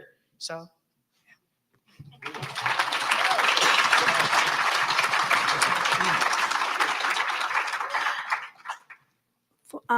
Charlando con Martita podcast is completely in Spanish, and the mission is to empower youth to continue education. So that's our mission, and we had a podcast every Friday by bringing and interviewing leaders in the community, professionals who graduated, or professionals or youth who are in the way to their career, supporting them with resources and bringing information for them. Where can they go and find the money to continue the education, not to be a barrier, and also empowering for their parents to continue education, to come into the college, to learn ESL classes, English as a second language, to continue after they graduate from ESL. And so that is the mission of and supporting and advocating for them to continue. So let's empower everybody and our youth, and also by being there, where the representatives, being with the Kitsap County, representing our youth and bringing the resources for them to Kitsap County commissioners, Democratic, and everybody. So we are here to support youth and to provide with all the resources. Again, it's in Spanish because I know we have other ones who support in English for the English speakers, but as well we have bilingual, and that when the youth speak both languages or three, then we provide that support as well. Like this last Friday, we had Spanish, the dialect Mam, and Canjobal. So 3 indigenous languages for making sure that they know they can hear in their own language. So thank you. Thank you. Naomi? I am privileged enough to be in spaces where not that many people can inhabit those tables. And oftentimes when we're having conversations of youth, there's a very negative outlook about youth of, oh, they never want to be involved, they never do X, Y, or Z. And I posit back to them and say, well, have you created space for them? And what I mean by that is not only creating those opportunities for the youth, but also compensating them for their own time and their lived experience. It really is that, right? Because oftentimes adults have a very transactional relationship with youth in which they ask, or not even ask, they demand that there be respect and for them to fall in line with their own view set without recognizing that youth are their own individual person and they know themselves the best. Youth are their own best experts. As much as you are the parents, a youth will know more about themselves than you will probably ever know about your child. And that's a reality that oftentimes people don't understand. And that adults don't understand is that if you want to have their support, you have to meet them where they're at. And you have to listen to the issues that are important to them, because as much as healthcare might be the biggest issue for you that you're worried about, that is not the #1 issue for youth. So how can you expect youth to be involved when they never feel welcome to begin with in the first place? When you never have that intentionality to really be there in space and be uncomfortable and say, you know what, I am human too. I'm an adult, I make mistakes. Learn from my mistakes so that way you don't have to learn them. But if you do, I will still be there for you. Because oftentimes when we talk about youth, we talk about control of the youth. Not about giving them the autonomy to be their own subset, their own demographic of individuals who have grown to be more intelligent than any one of us in this room because of their access to information that is readily available to their fingertips.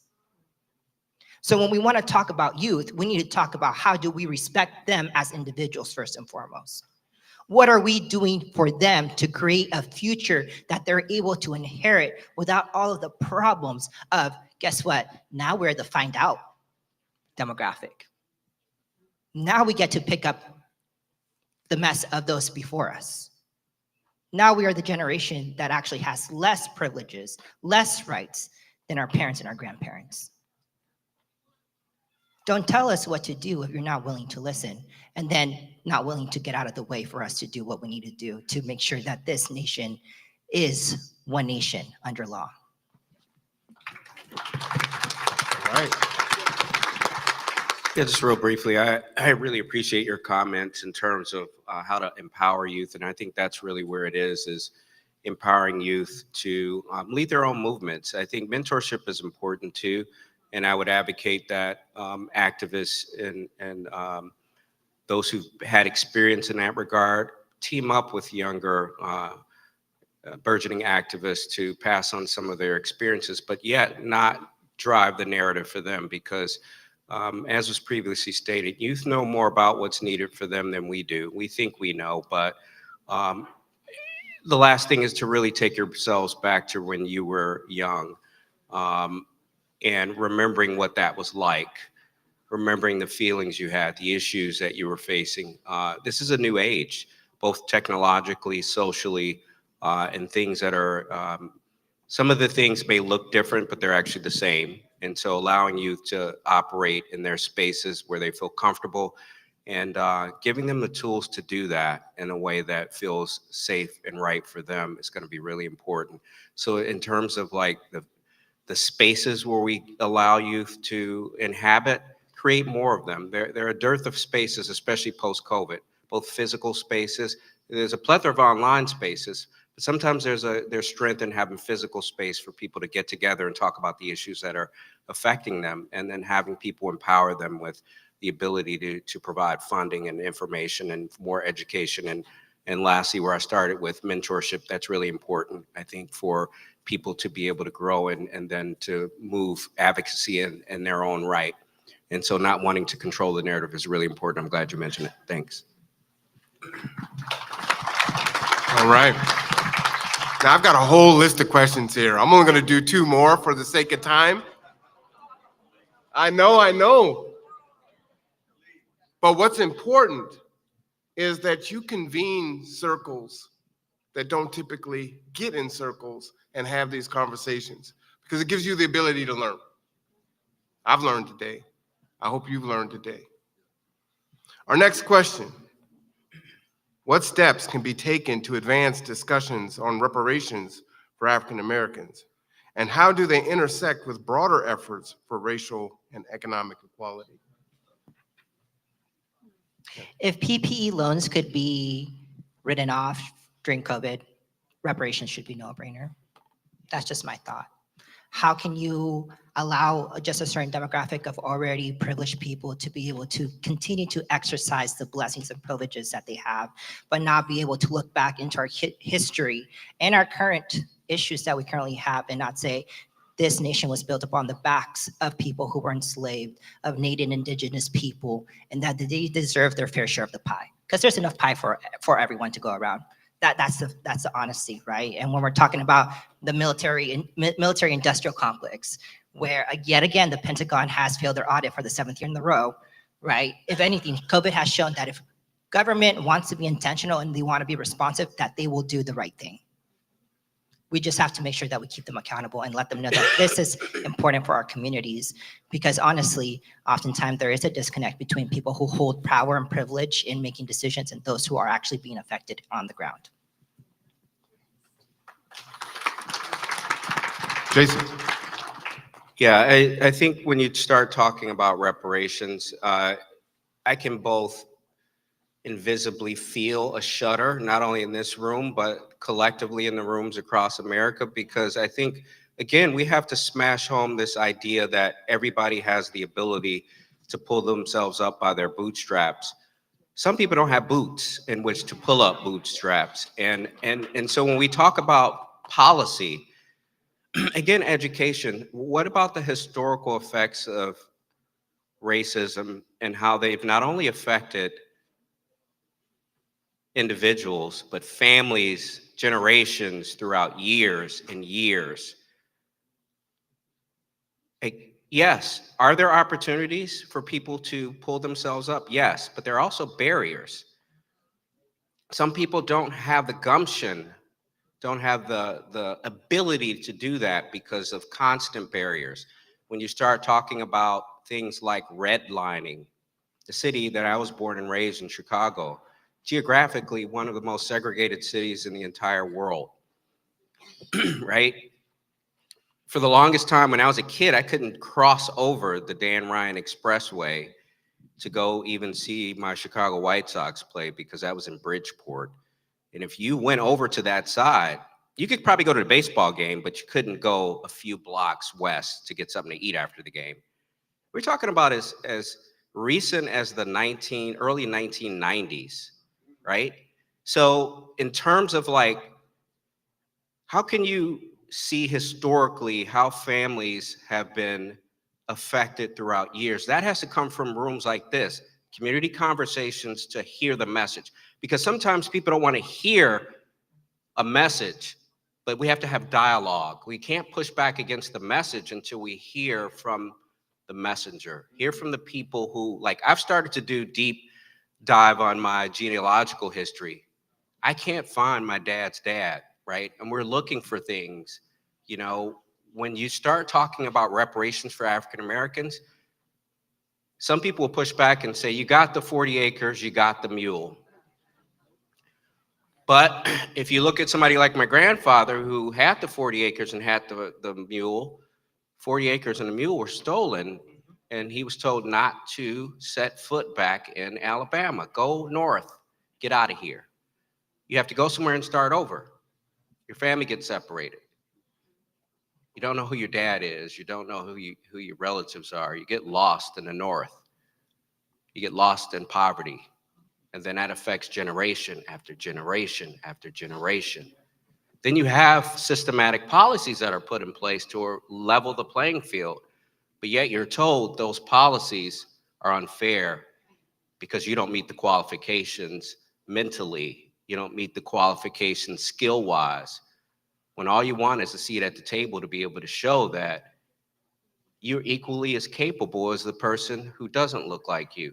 So again, systematically, this is more than a conversation about money. This is a conversation about how can we rectify wrongs of the past and we can make people whole, just like therapy. If I've been hurt and you've hurt me, I might need a bunch of therapy to be able to go through that. And I'm not talking about, I'm talking about money, and I'm also talking about therapy.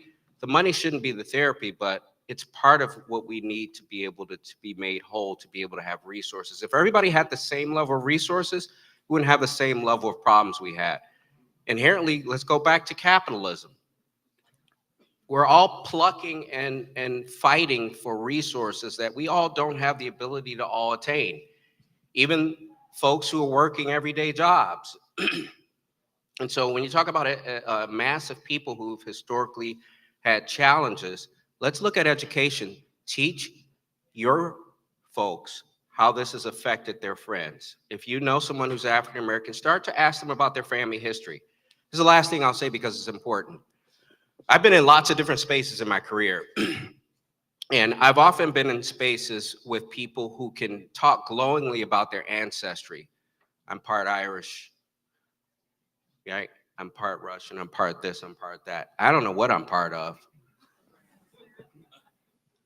It's only recently in the last 2 years that I've been able to even get a makeup. I knew I was from Western Africa, but I had no idea what the makeup is. I had no idea what all the connections are. And I'm still looking for connections. I'm still looking for relatives. That's a family history that's been lost, and it makes a person feel lost. So it's not just about the physicality of money and property and resources. It's all about the mentality of knowing that you have a family, knowing that you can talk to somebody else and feel like you're a part of them. DNA tests and things like that are beautiful, and I know I'm straying a little bit in rabbit holing, but I think it's all important because, again, I don't think you can talk about these things in isolation from the other social ills that are here in society. They're egregious. And so when we talk about reparation, let's not let that be the dirty word. It's about repairing. When one can repair damages, people have a new opportunity to heal, regenerate, and to be a true community. And we'll never have that true community. And we can make that right, not only for African Americans, but for other communities who've also been marginalized and who's also been displaced and also who've been under-resourced because of systematic policies and procedures that have often been for the benefit of one class versus another, or one race versus another. And again, they're along the lines of classism too. We can't forget classism with conversations of racism. They often go hand in hand, are both corrosive. Thank you.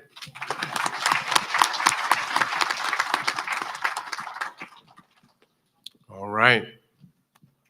To that end, 2 quotes from King.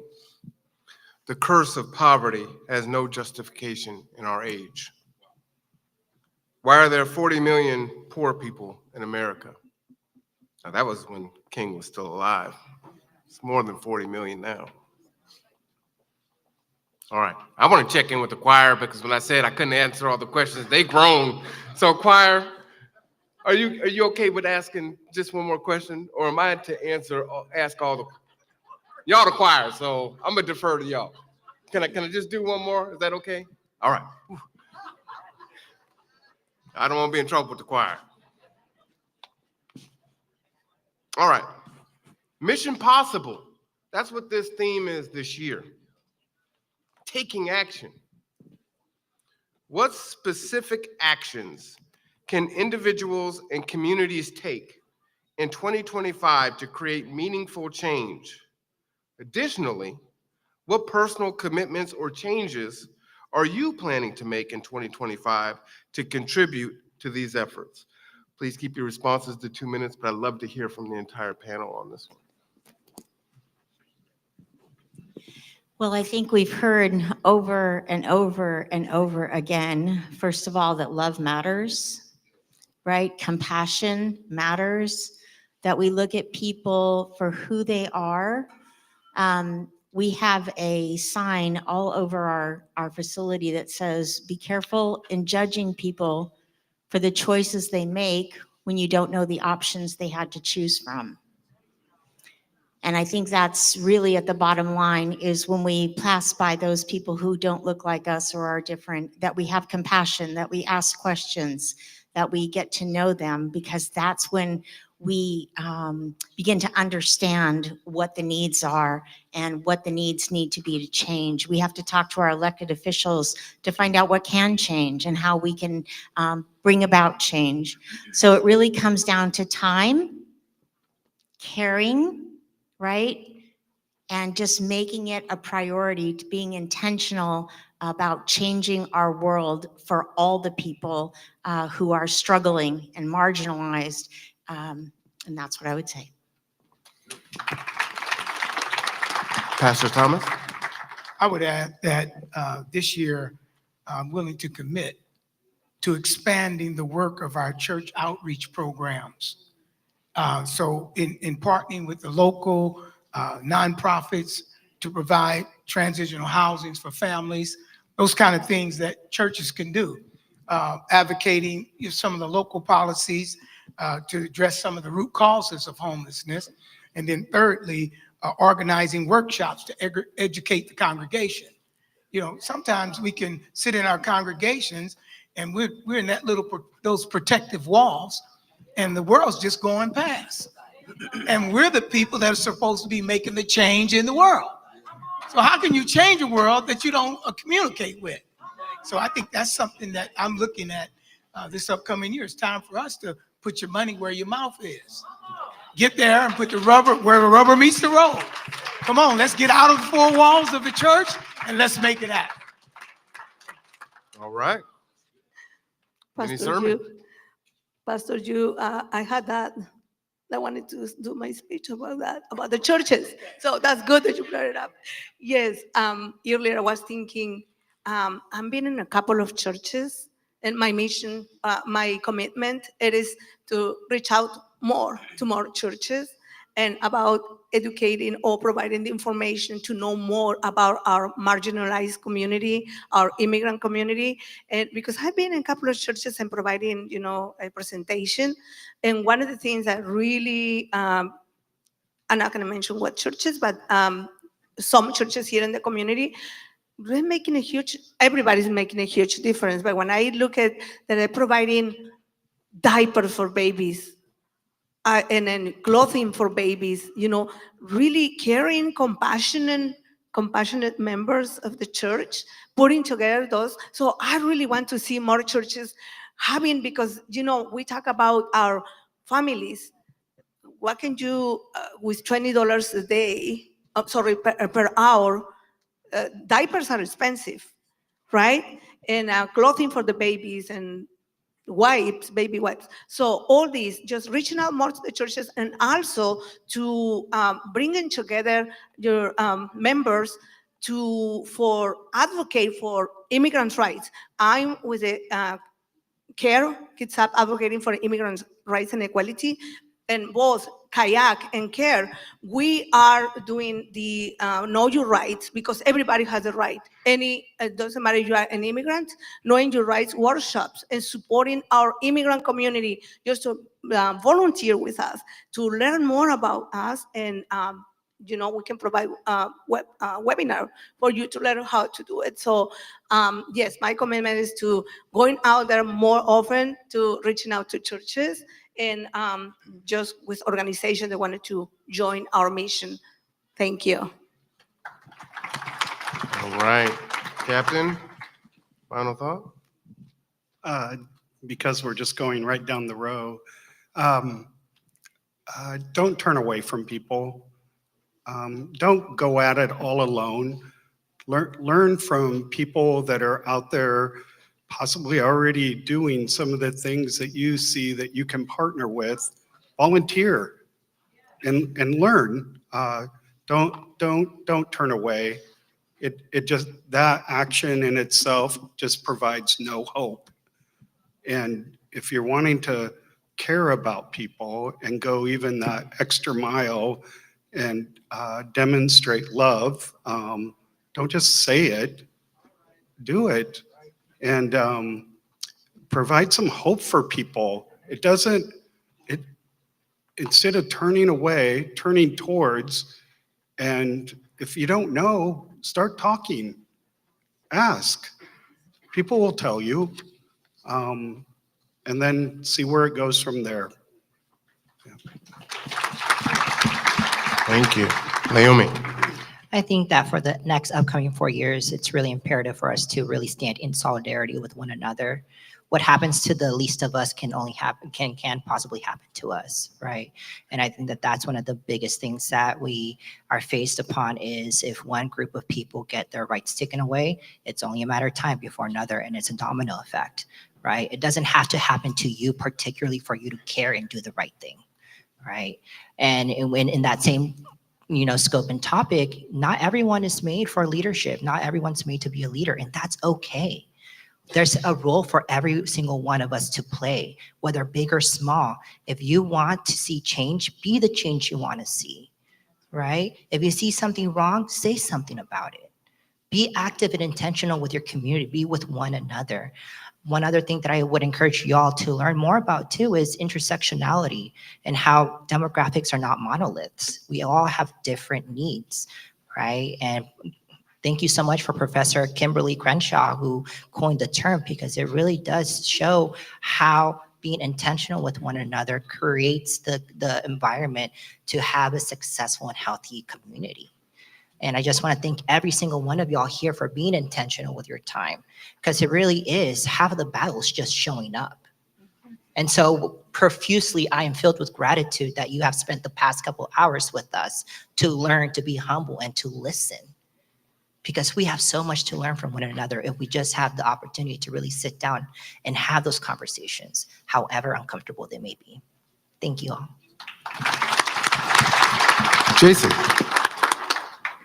Yeah, I would just add, me personally, what I'm looking at is some of the things I talked about, having more compassion versus less. Being able to, for me, it starts at home, because I think as I am more compassionate with those who I love and love me, then I'm able to turn that outwardly in the community. And, Newton's third law is real. We often are pushing back as people push back against us, and it's an immovable force. And so I would ask us to listen to those who think, act, and say things that are different than us, to try to understand what the narrative is. I've been trying to do that. And regardless of where you stand politically, ideologically, in a lot of issues, you'd have to agree that those who have opposite views from you still fundamentally want the same things. It may just be expressed in ways. I'm going to say something really controversial to end it. We have a new administration taking effect. Instead of bracing for things that you haven't experienced yet, why not pray for the leader that is in the seat? Pray for the leader in the seat, because what is the alternative? To wish that it fails? If he fails, we fail.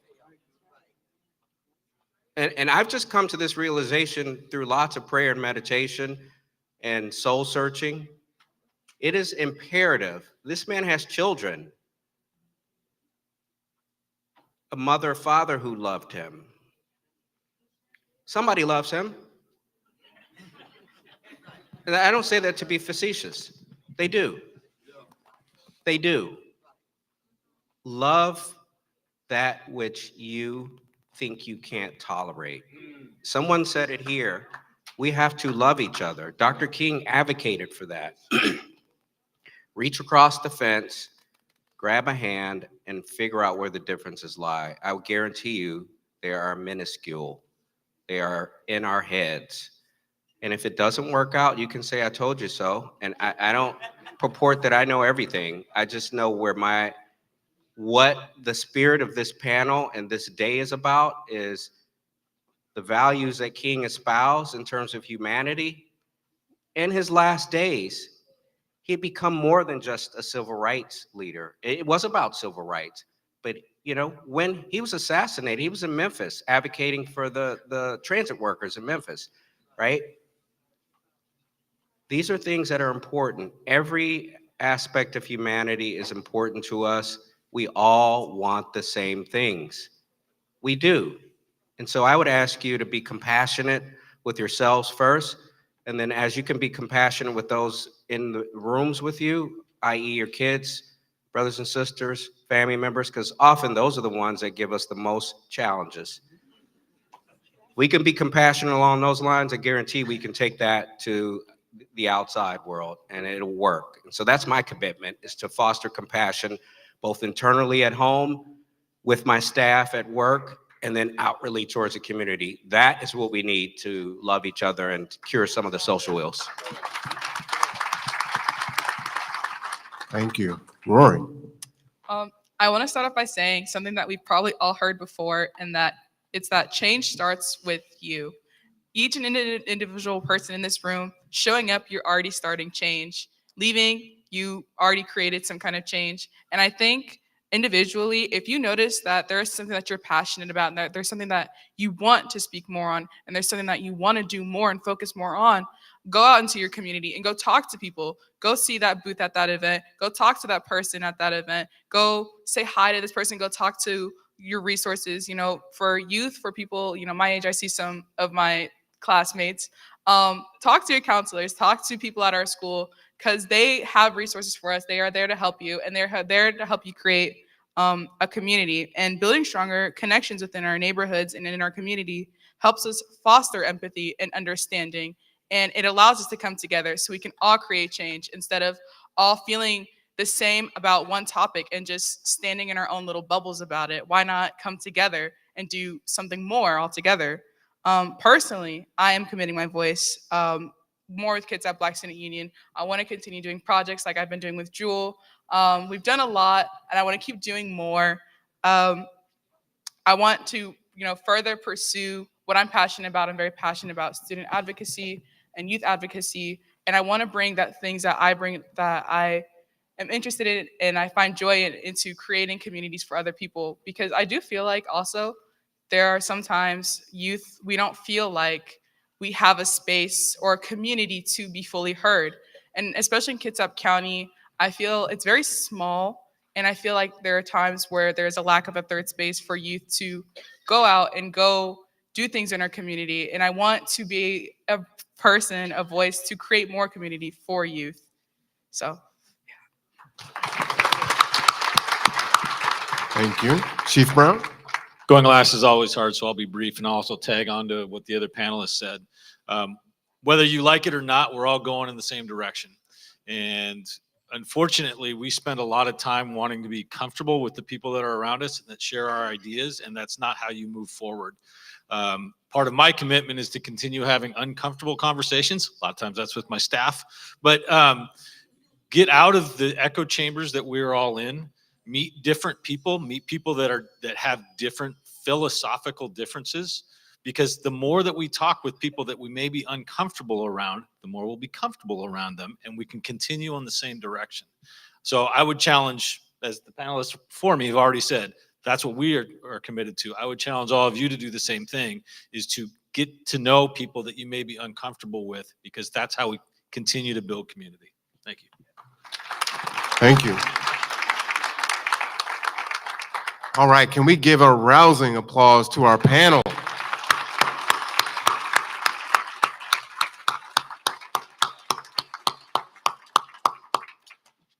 Can I have the Reverend Theodore Payne IV come forward, please?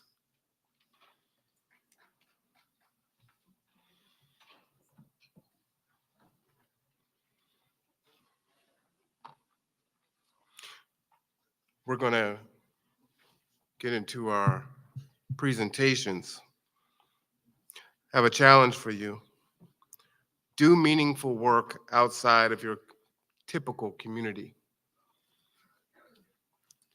Martita spoke quite a bit about me and the conduit, but that's because I'm intentionally working outside of my typical community.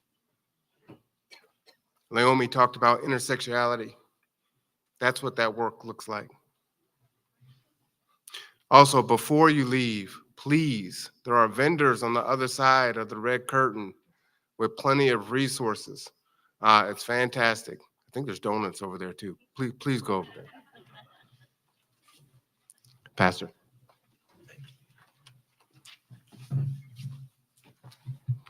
Come on, let's give everyone a round of applause. Haven't we had a wonderful time today? We've been informed, we've been inspired, we've been encouraged. It has been a wonderful experience, and we do want to thank you for participating with us this another year, our 31st year. This has been my 5th year, but I am so grateful to all of you for that. Before we go into our presentations, because I just want to make sure that we do everything all at once. You all have been here and been faithful for these few hours that we've been together, and I thank you for your willingness to stay and be with us. I know you want to get home and get ready for Ohio State to win tonight. But before you do, will you do us a favor as we stand and join with our choir in the singing of Lift Every Voice and Sing It? We will just do the first verse.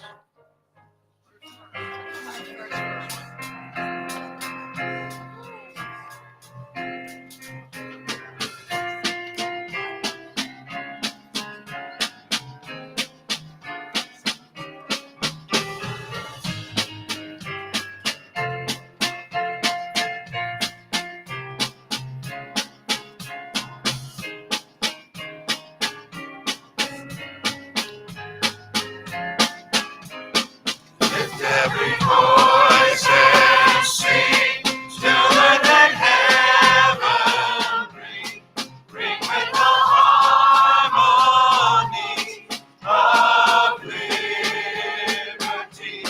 Let our rejoicing rise high as the listening skies. Let every sound run as the rolling sea. Sing a song full of the faith that the dark past has taught us. Sing a song full of the hope that the present has taught us. Praising the rising sun, our new day's begun. Let us march on to victory is won. Outstanding. Do us just a favor, if you would take a seat just for a few more minutes before we depart. Let me thank, or before we thank our panelists and our moderator, I do want to recognize our beauty queens who are here representing. If they would stand, they stayed all day. Thank you so much, young ladies, for being with us. This is a certificate of appreciation, thanking you for your participation on our panel discussion at the 31st annual Reverend Dr. Martin Luther King Jr. celebration. The theme, Mission Possible, Protecting Freedom, Justice, and Democracy. You have exemplified the true meaning of community involvement and commitment to service. And first, we want to thank our moderator and our guest master of ceremonies, Brother Marwan. Leomi Preciado, I apologize. Chief Matt Brown. Thank you. Captain Lance Walters. Thank you. Captain Dana Walters. Martitha May. Jason Driver. Reverend Timothy Thomas. And lastly, our youngest panelist, Rory Mansky. Give them all a hand. Thank you so much for sharing with us and participating with us. We have had a myriad, as was stated earlier, of ways in which we have conducted this program, oftentimes with keynote speakers. Last year, if you remember, the pastor from Portland who came and gave a rousing speech. And so this year we decided to go back to what we did a few years ago with this panel. I think it was quite appropriate given the feelings that many of us may have on this day in particular. And so it was grateful to have a very well-rounded panel to share different views and perspectives. And I pray and hope that they will serve us as a community as we go forward. All right. Let me thank the Kitsap County Commissioners, the City of Bremerton, and Olympic College for partnering with Ebenezer Church yet again for this program. Let's give them a hand. I also want to recognize if there are any other faith leaders present with us. I know a number of the pastors were represented, but last year we had a rabbi here with us. We may have an imam in the house. And so if there are any faith leaders, other faith leaders here with us, we would like to recognize you and thank you for your participation with us. And maybe they have left already, but we do want to thank you. Please pass the word to them if they have gone. I do want to thank Miss Sarah Harris. She was one of the helped to put together our program and all of our things for this ceremony, and to Olympic College for doing the printing, to the people of here at the fairgrounds for all the work that they are willing to do with us each year. He had already mentioned to go and check out the vendors, and so we do want to do that. And let me thank the greatest church in the land, Ebenezer Church. 31 years we've been doing this. Amen. I'm a child of the parsonage, and my grandfather would say they may come bigger, they may come older, but no better than Ebenezer Church. Amen. And so I'm thankful to them. Lastly, if you would not, I would ask if you have not already considered doing this. As we know, our sister state to the south is going through tremendous hardship. And although the news cycle has changed and we are not hearing anymore about what's going on down there in Southern California, the fires are still transpiring, and maybe they have been contained to some degree, but the damage is done. And so I want to encourage you to look into either Red Cross or the LA Wildfire Relief Fund to consider making contributions, some form of contribution, so that the people down there, many are now unhoused, displaced, and have lost everything. And so I am encouraging. I originate from that area of the country, and so it is partial to me, but I am encouraging you, if you would consider it, to go and do that. Thank you so much for that. Lastly, let's thank this great choir, the musicians.